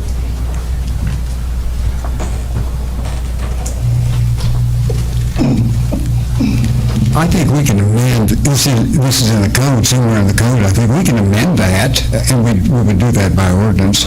Ordinances that create things also have to be amended by ordinance, so we should do that.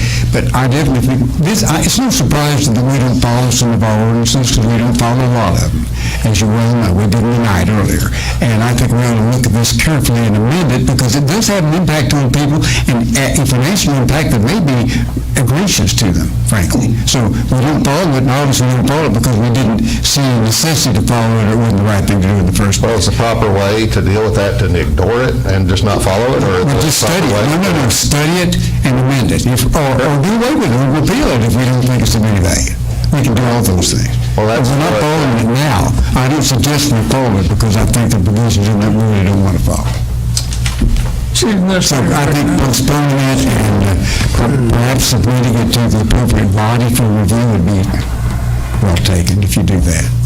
Maybe the planning commission, if you all think that'd be the appropriate body to look at that. Mr. Mayor, could we get Ms. Samaniego to weigh in on this? That's what I was going to ask. We have the senior planner talk a little bit about it. She can tell you how we can amend this and change some things. We could actually bring some stuff to the board, some ideas, so that y'all could look at it and then make a decision how you want to go about it, which might be the best way, so she can go ahead and get it put into where it needs to be. Mary? Thank you, Mary Samaniego. Yeah, so the procedure is that, I'm trying to catch up here. My understanding was that Mr. Alderman Glick put us on the agenda, just asked to appoint people to the Historic Zoning Commission. And if the residents are appointed to the Historic Zoning Commission, then they are going to start enacting the Historic Preservation Ordinance, which is in the zoning ordinance as it's currently written. So if you appoint members, once they're appointed, they're off and running, and they're administering that code as written. The districts are established, the protocol for what they review anything that's built or demolished within any of those districts. So if you don't feel comfortable with that, the appropriate procedure would be to amend those regulations in the Historic Preservation Ordinance, which is part of the zoning ordinance, so it would have to go to the Planning Commission. Furthermore, it'd be good planning practices to actually have a public forum on this entire issue, to get public feedback, to get kind of a barometer, if you will, feel if the community's interested in doing this. I know that they were interested, obviously, in doing it back in 2005 when it was established, but that was 18 years ago. I can say it's not a matter of that staff isn't, or the city isn't following the ordinance. It's that the Historic Preservation Ordinance is administered by this committee. This committee went dormant. So I, as the planning director, can't administer the code without a board. It's under the authority of that board. And if nobody is serving on that board, there's nothing. Well, it's this board that was supposed to appoint people to that commission, and they never did it, so... I just want to clarify for the record, it's not that... I don't think anybody would, I wasn't saying that you weren't doing it. I just want to clarify that point. So, yeah, the appropriate planning procedure is to have some public meetings, see what the interest is, possibly rewrite the zoning provisions under what the duties and what is going to be reviewed on the Historic Preservation Committee, probably adopt some design guidelines so it's clear what type of criteria per district are being reviewed for. We can send that all to the state, the SHPO, which is the State Historic Preservation Office, or we can adopt the Secretary of Interior design standards for historic preservation, and then you establish a committee, and then it's operating. The Historic Preservation Committee. I can say in 2 of my previous jobs, I enacted and started a Historic Preservation Board, so I'm familiar with this process. Thank you, Ms. Cindy. Any questions for the city director? You're recognized. At this time, I think the thing that's going to give us the most calm at the end of the day is to go ahead and I make a motion to repeal Section 408 in its entirety, but to instruct city staff to schedule a public forum meeting to discuss the interest of having such a commission and how that should be done. In a second. We have a motion. It's not up here. We have a motion. Alderman Almacher. I have a point of information. I'm 100% on board with repealing this, but can we just repeal an ordinance in this manner? I don't think we can. I think we have to go through a process to... Well, then if we can put that on the next agenda, the repealing while we are, I think it's good to just start with a clean slate. If you'll accept a friendly amendment to your motion, to postpone this until such time as we have repealed this ordinance. Well, okay, I still think, okay, I move to postpone while we work on efforts of repealing this in its entirety and scheduling a public forum to discuss what it should look like, if it should be here at all. We have a motion. I need a second. Then we'll get You got it. We have a motion from second by Alderman Mathis. No, you're going to be recognized. I'd like for Ms. Almacher to repeat what her motion Okay, was. so it's a postponing while we get it on the schedule to repeal it in its entirety for the time being. So we're making steps, well, no, I don't want to postpone indefinitely because then you don't. You just put an item on the agenda. I think there's an expectation that this will come back to us after a public forum. So postpone, we're looking at repealing, whether or not there's public sentiment to have this. We're going to start with this clean slate, in other words. Move to postpone while we work towards efforts to put it back on the agenda as a repealing. Or amending. Or amending, if we so choose, for the next agenda, and to schedule a public forum considering public interest. We got a motion and a second. Then Alderman Glick, you're recognized.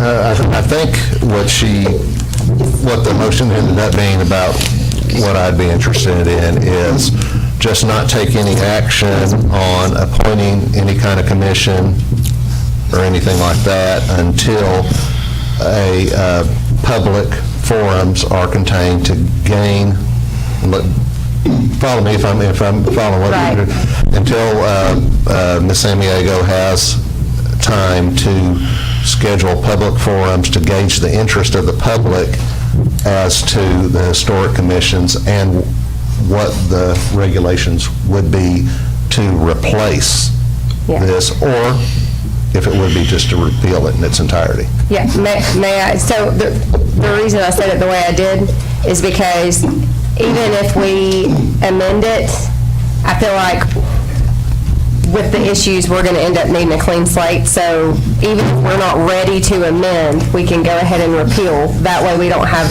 like you said, an ordinance on the books that's not being used, if that makes sense. And if I'm confusing somebody. This is essentially a motion to repeal with caveats for going forward. I think we got a line from the podium. San Diego, you're recognized.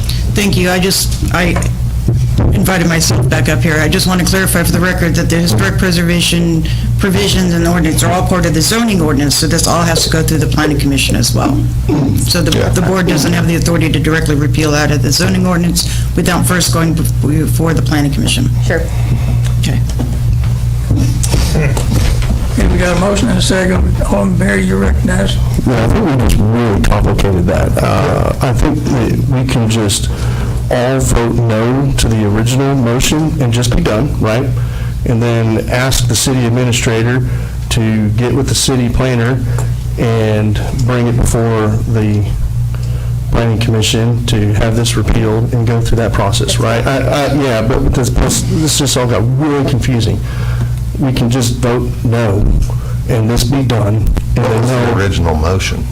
Your original thing was this agenda item. Right, well, that's the motion. When you make a motion on an item, that's the motion, is what you have in the item, was to take appropriate action to add historical overlay, create it, and to fill the vacancies. So my suggestion would be, let's just vote no on the original, and then I'm pretty sure everyone is clear on our intent to repeal, go through that process, and if you're not, now you are. That would be my recommendation. I think we just I don't understand this one. We can't make a motion to repeal an ordinance. We can't do that. We're not repealing. This is to work towards that, since it does have to go for the planning commission. We're instructing staff what to do next so that it keeps the ball rolling. That's all we're doing. Yeah, I would say let's vote no to the postpone and then come back and vote no to the other. And that just makes everything easy. And we're done. You recognize, Mr. Worsham?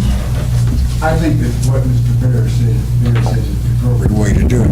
We don't necessarily want to repeal it. We can take the existing ordinance and amend it, but we need to go through the proper process to do that.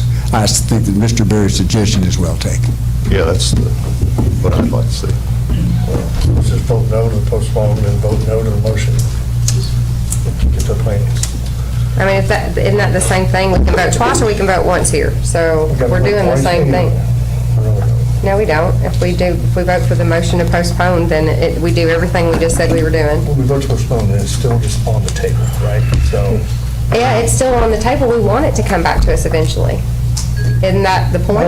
No. You're voting to have, when you postpone this, you are postponing this item. We do not want this item to come back to us, right? We want something entirely different to come back to us. That's what a postpone. Yeah.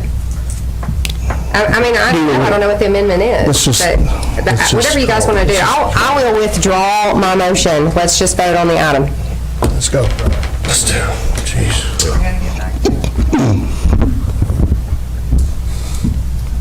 There you go. For everyone, could our city recorder, do you even know what we're voting on? You're clear on it. Would you state what we're voting on? We're voting on the original amendment, or the original item number. We're voting as it was on the agenda. To delete the ordinance? No.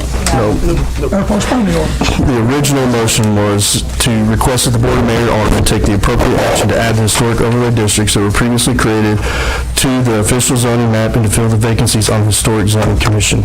That's what we're voting on. Yes or no? Yes or no?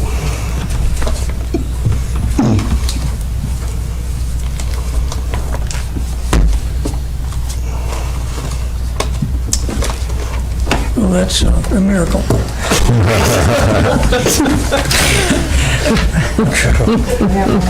Could we understand? We do have one more item. It failed by a majority vote.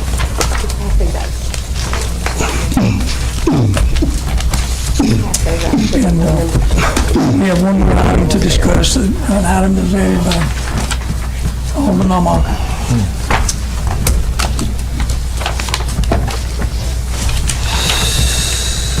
What you bring, sure.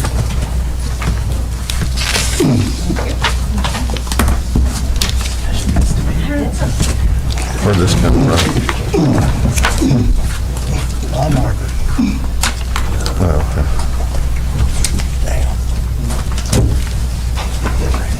Almacher, you have an added, agenda item added? Yes. Want to state your proposal? I need a second, I guess, first. Your motion fails for lack of a second. Does it fail for lack of a second? They made a second earlier. No, that was to put it on the agenda. Okay, I think they're confused. Your motion Have it on our tablet. They don't have it on their tablet. It's on mine. Well, it is now. It's been on mine for a while. I didn't, motion Okay, failed for lack of a do I second. have a second? Because I think they were confused. There was no second. Failed for lack of a second. There was a second. There was a second. Bobby's saying she hit the button.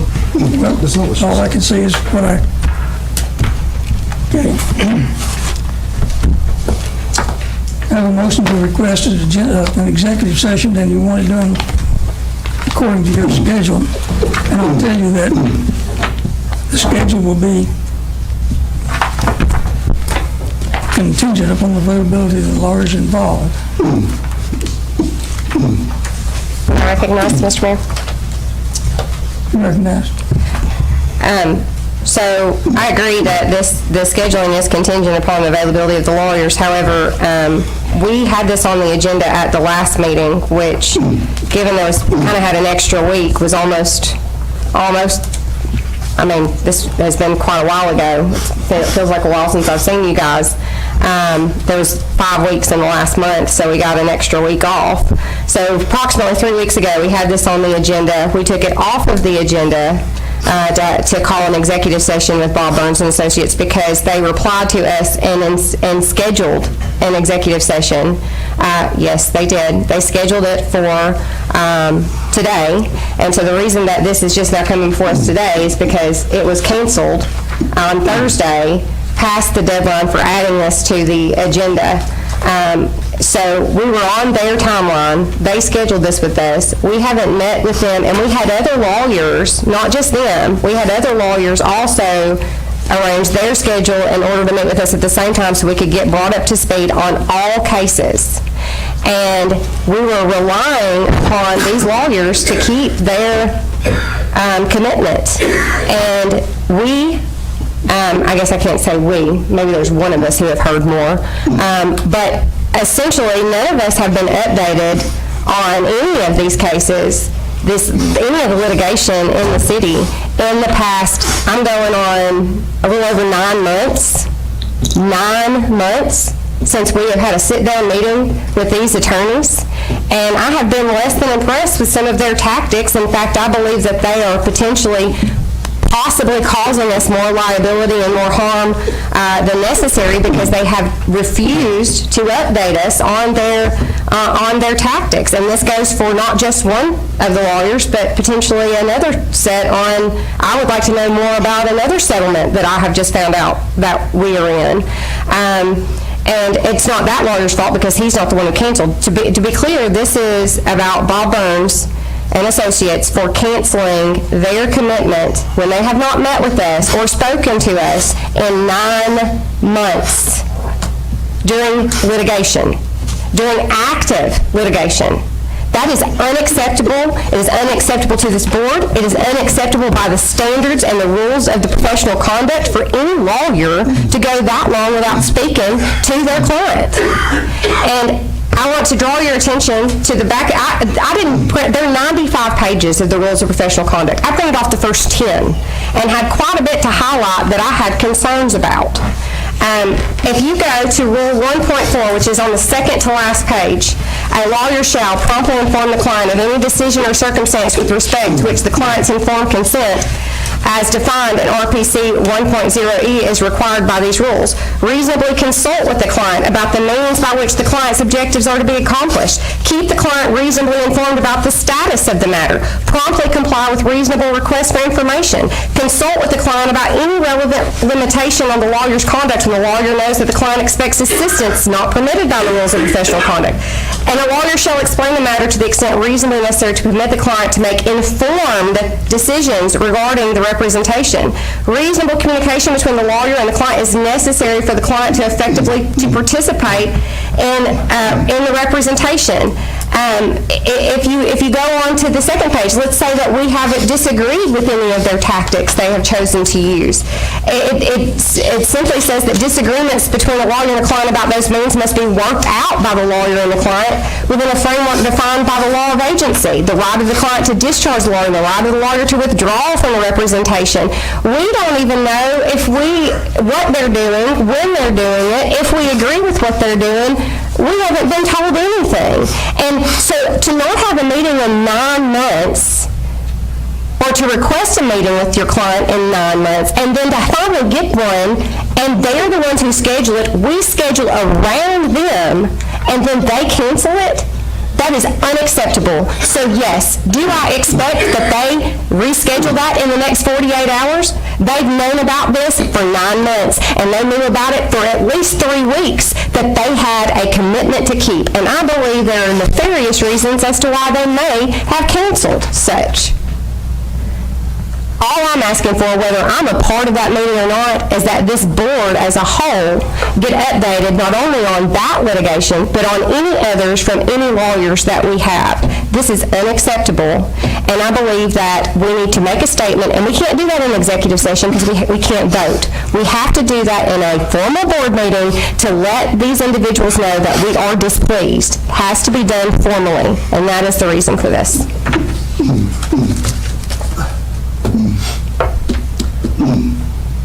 We have a motion from Barry, seconded by Wilson. Alderman Barry, you recognize? Well, it is my understanding that Public Entity Partners is our insurance company. Is that correct? And we are Public Entity Partners' client. We're not a client of Howell and Fisher. The public, and correct me if I'm wrong, how this works, the chain here, while Howell and Fisher may be working for Public Entity Partners, PEP is their client. We are not directly Howell and Fisher's client, right? That's it. Hang on a second. So Judge Steger, I may have mispronounced his name, in your federal hearing said, but the thing you should be aware of is that the insurance company gets to dictate what its insurance counsel does to represent a client, us being PEP's client. And if you interfere with the insurance company of whom we are a client, you may void your coverage. Ms. Almacher, yes, the court. And so, if Mr. Glick hits the city for $500,000 instead of the insurance company paying it, the taxpayers of Tullahoma will pay it. So the chain of this, and correct me if I'm wrong, because I am not an attorney, is you have the city of Tullahoma, our provider is PEP, right? And so we are their client. And then PEP can hire, we don't get to make decisions in our lawsuit, right? We can influence, and we can say, hey, we'd really like for you guys to do this, or we'd really like for you guys to do that, but they don't have to do anything they want, or anything that we ask, right? Because we pay them a deductible, they hire counsel to keep them from, I guess, having to pay, right? That's how insurance works. So in the chain, everybody probably can't see us, this is the city of Tullahoma, this is Public Entity Partners. We are their client. That's so if we want to make a request, technically, I would think that it would need to go to PEP, right? I would think, instead of directly going to Howell and Fisher, who their customer, their client, is actually PEP, indirectly the city of Tullahoma, but we're not their client. PEP is their client, and PEP gets to dictate what Howland Fisher does. And so I feel that if we want to make demands, then we need to make demands with PEP. But I also think that having an alderman sitting up here accusing, like literally saying that the insurance company representing us in a case against another alderman is up to nefarious deeds, I think there's something wrong with that.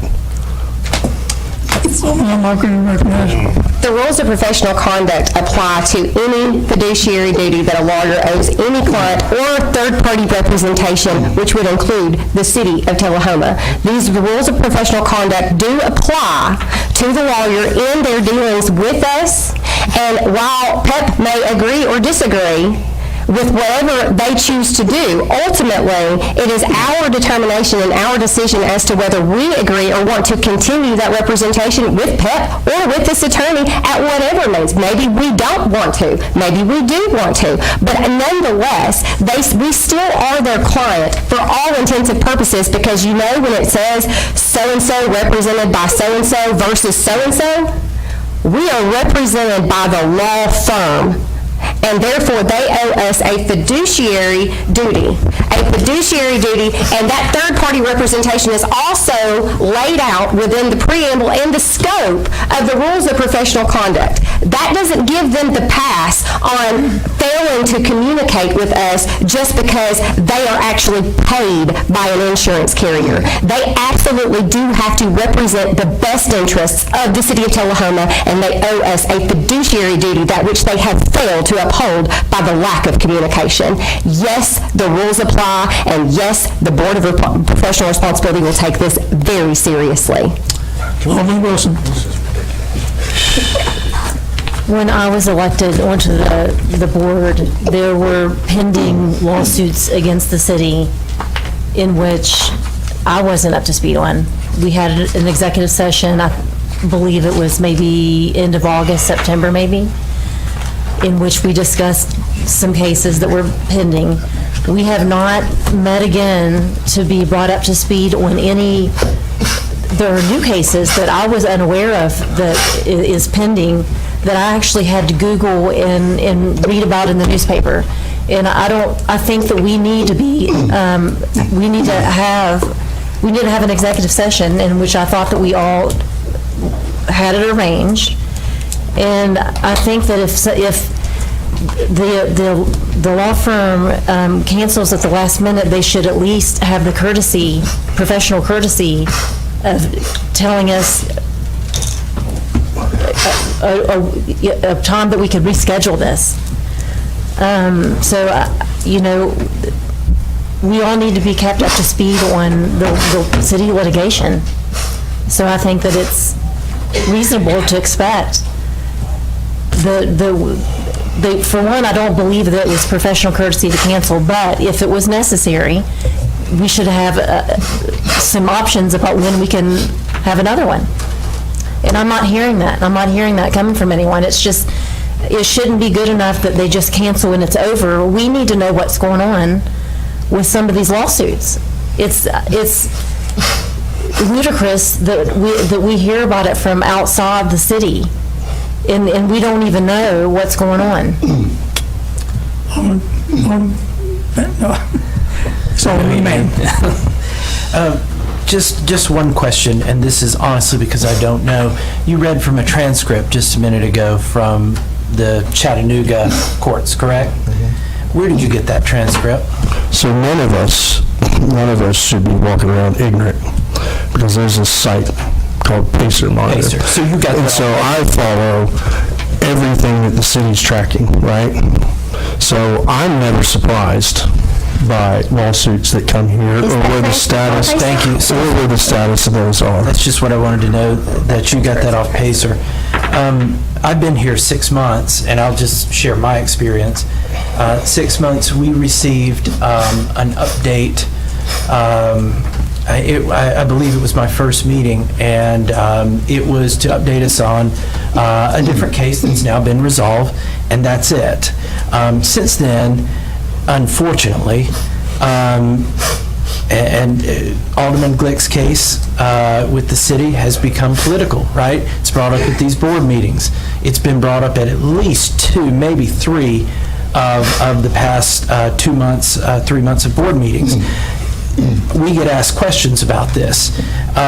Yes, we can certainly look it up on Pacer, and that's a great tool, but still to hear from our attorneys, to give us some guidance, some direction, some kind of update, I think would be great. So I reached out to Mr. Worsham and I said, can I talk to our attorneys instead of waiting on them to get with us? And he said, yes, just give them a call. I did. This has been about a month or so ago. I gave them a call. I've left 2 voicemails. I called not only Mr. Burns, but Mr. Evans as well, who I believe is working on the same case. I didn't get a response until today. I reached out to Mr. Worsham on Friday when I saw this cancellation. And I would have been fine. I understand you get busy. I would have been fine with no response. Didn't care for it, but I knew they were coming to give us an update at this executive session. So when that got canceled on Friday, I reached out to Mr. Worsham. He said that he would reach out to them, and he did today, and they did try and reach out to me shortly before the board meeting. I was at the office until about 3:30 when I go home to change for the board meeting, and evidently that's when they called. So I do see the frustration because I've had it. You know, we hear these things brought up, and I think anytime someone new, whether it be the aldermen that were elected in the last election, myself, who was appointed in January, there should be some kind of update. I will say that the other attorneys in other cases, they did provide us with a short email update, you know, on a couple of the cases. That was helpful. If Mr. Burns and company had to cancel, things happen, they could have maybe done that, but we didn't even get that, and like Alderman Wilson said, we didn't even get a date when this will happen.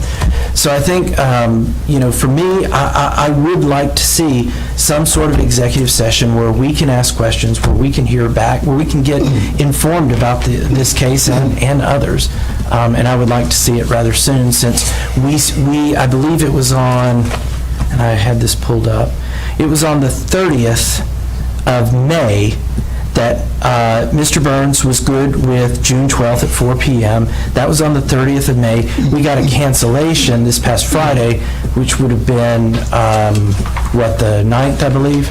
And so there was plenty of time to reschedule, to let us know, hey, there's a problem, but we got it at the last minute. The agenda's already out. I hate seeing items added to the agenda during the meeting, but we didn't get this information until the agenda was out, literally right after the agenda came out. So, you know, that's just my experience with this so far, and I hope we'd consider doing something so we can get an update in executive session from our attorneys. Also, you can purchase any of the federal cases, transcripts. I think it was $35. So I encourage you guys to track things on the Pacer Monitor if you are actually curious. Yes, I like executive sessions as well, because a lot of times I'll read something on Pacer and then I'll give our attorney a call and say, hey, can you explain this to me? So I think that, you know, some of it is, it's incumbent upon us to do our research and get the questions right. If you sat around for 9 months and we're in the dark, that's on you. I'm not going to talk anybody out of voting yes to this. I talked about a nail last meeting in the coffin, and I'm willing to hold that nail. So I hope that some of you vote yes to this. And with that, I'd like to call the question.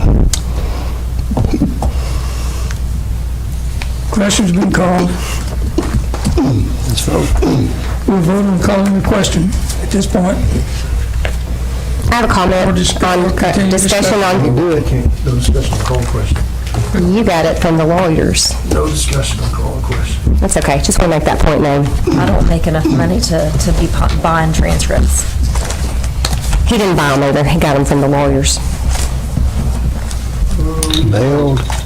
Vote on calling the question or continuing discussion. Vote yes to vote yes to continue discussion. Vote no to go ahead and vote. Ready to vote.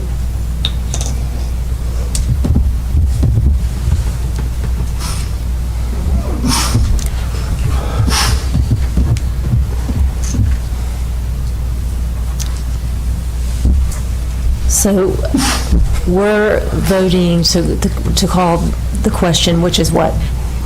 They have 48 hours. Stop discussion. Yes, stop discussion, is this just to call the question, or is this actually on the vote? Okay. This is just to call the Stops discussion, yeah, Then we immediately move to the vote. that's fine. Start it over.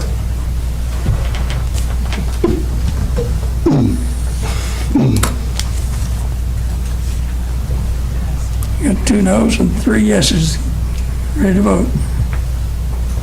Vote on the motion now. And the motion being? Well, we haven't established the motion yet. The motion is to instruct the interim city administrator to reschedule the executive session, and if they don't do so within 48 hours, to instruct him to file a professional board of responsibility complaint that they failed to communicate with us.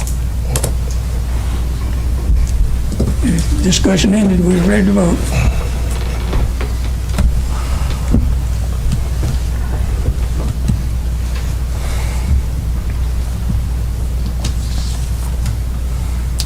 Three noes, 3 yeses.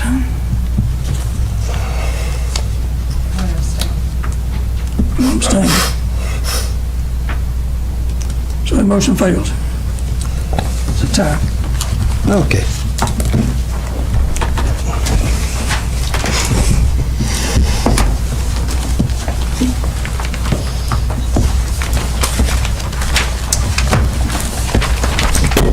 We're adjourned. There being no other new business, board will be adjourned. And to the board, I frankly think your discussions tonight were very appropriate and online, civil, and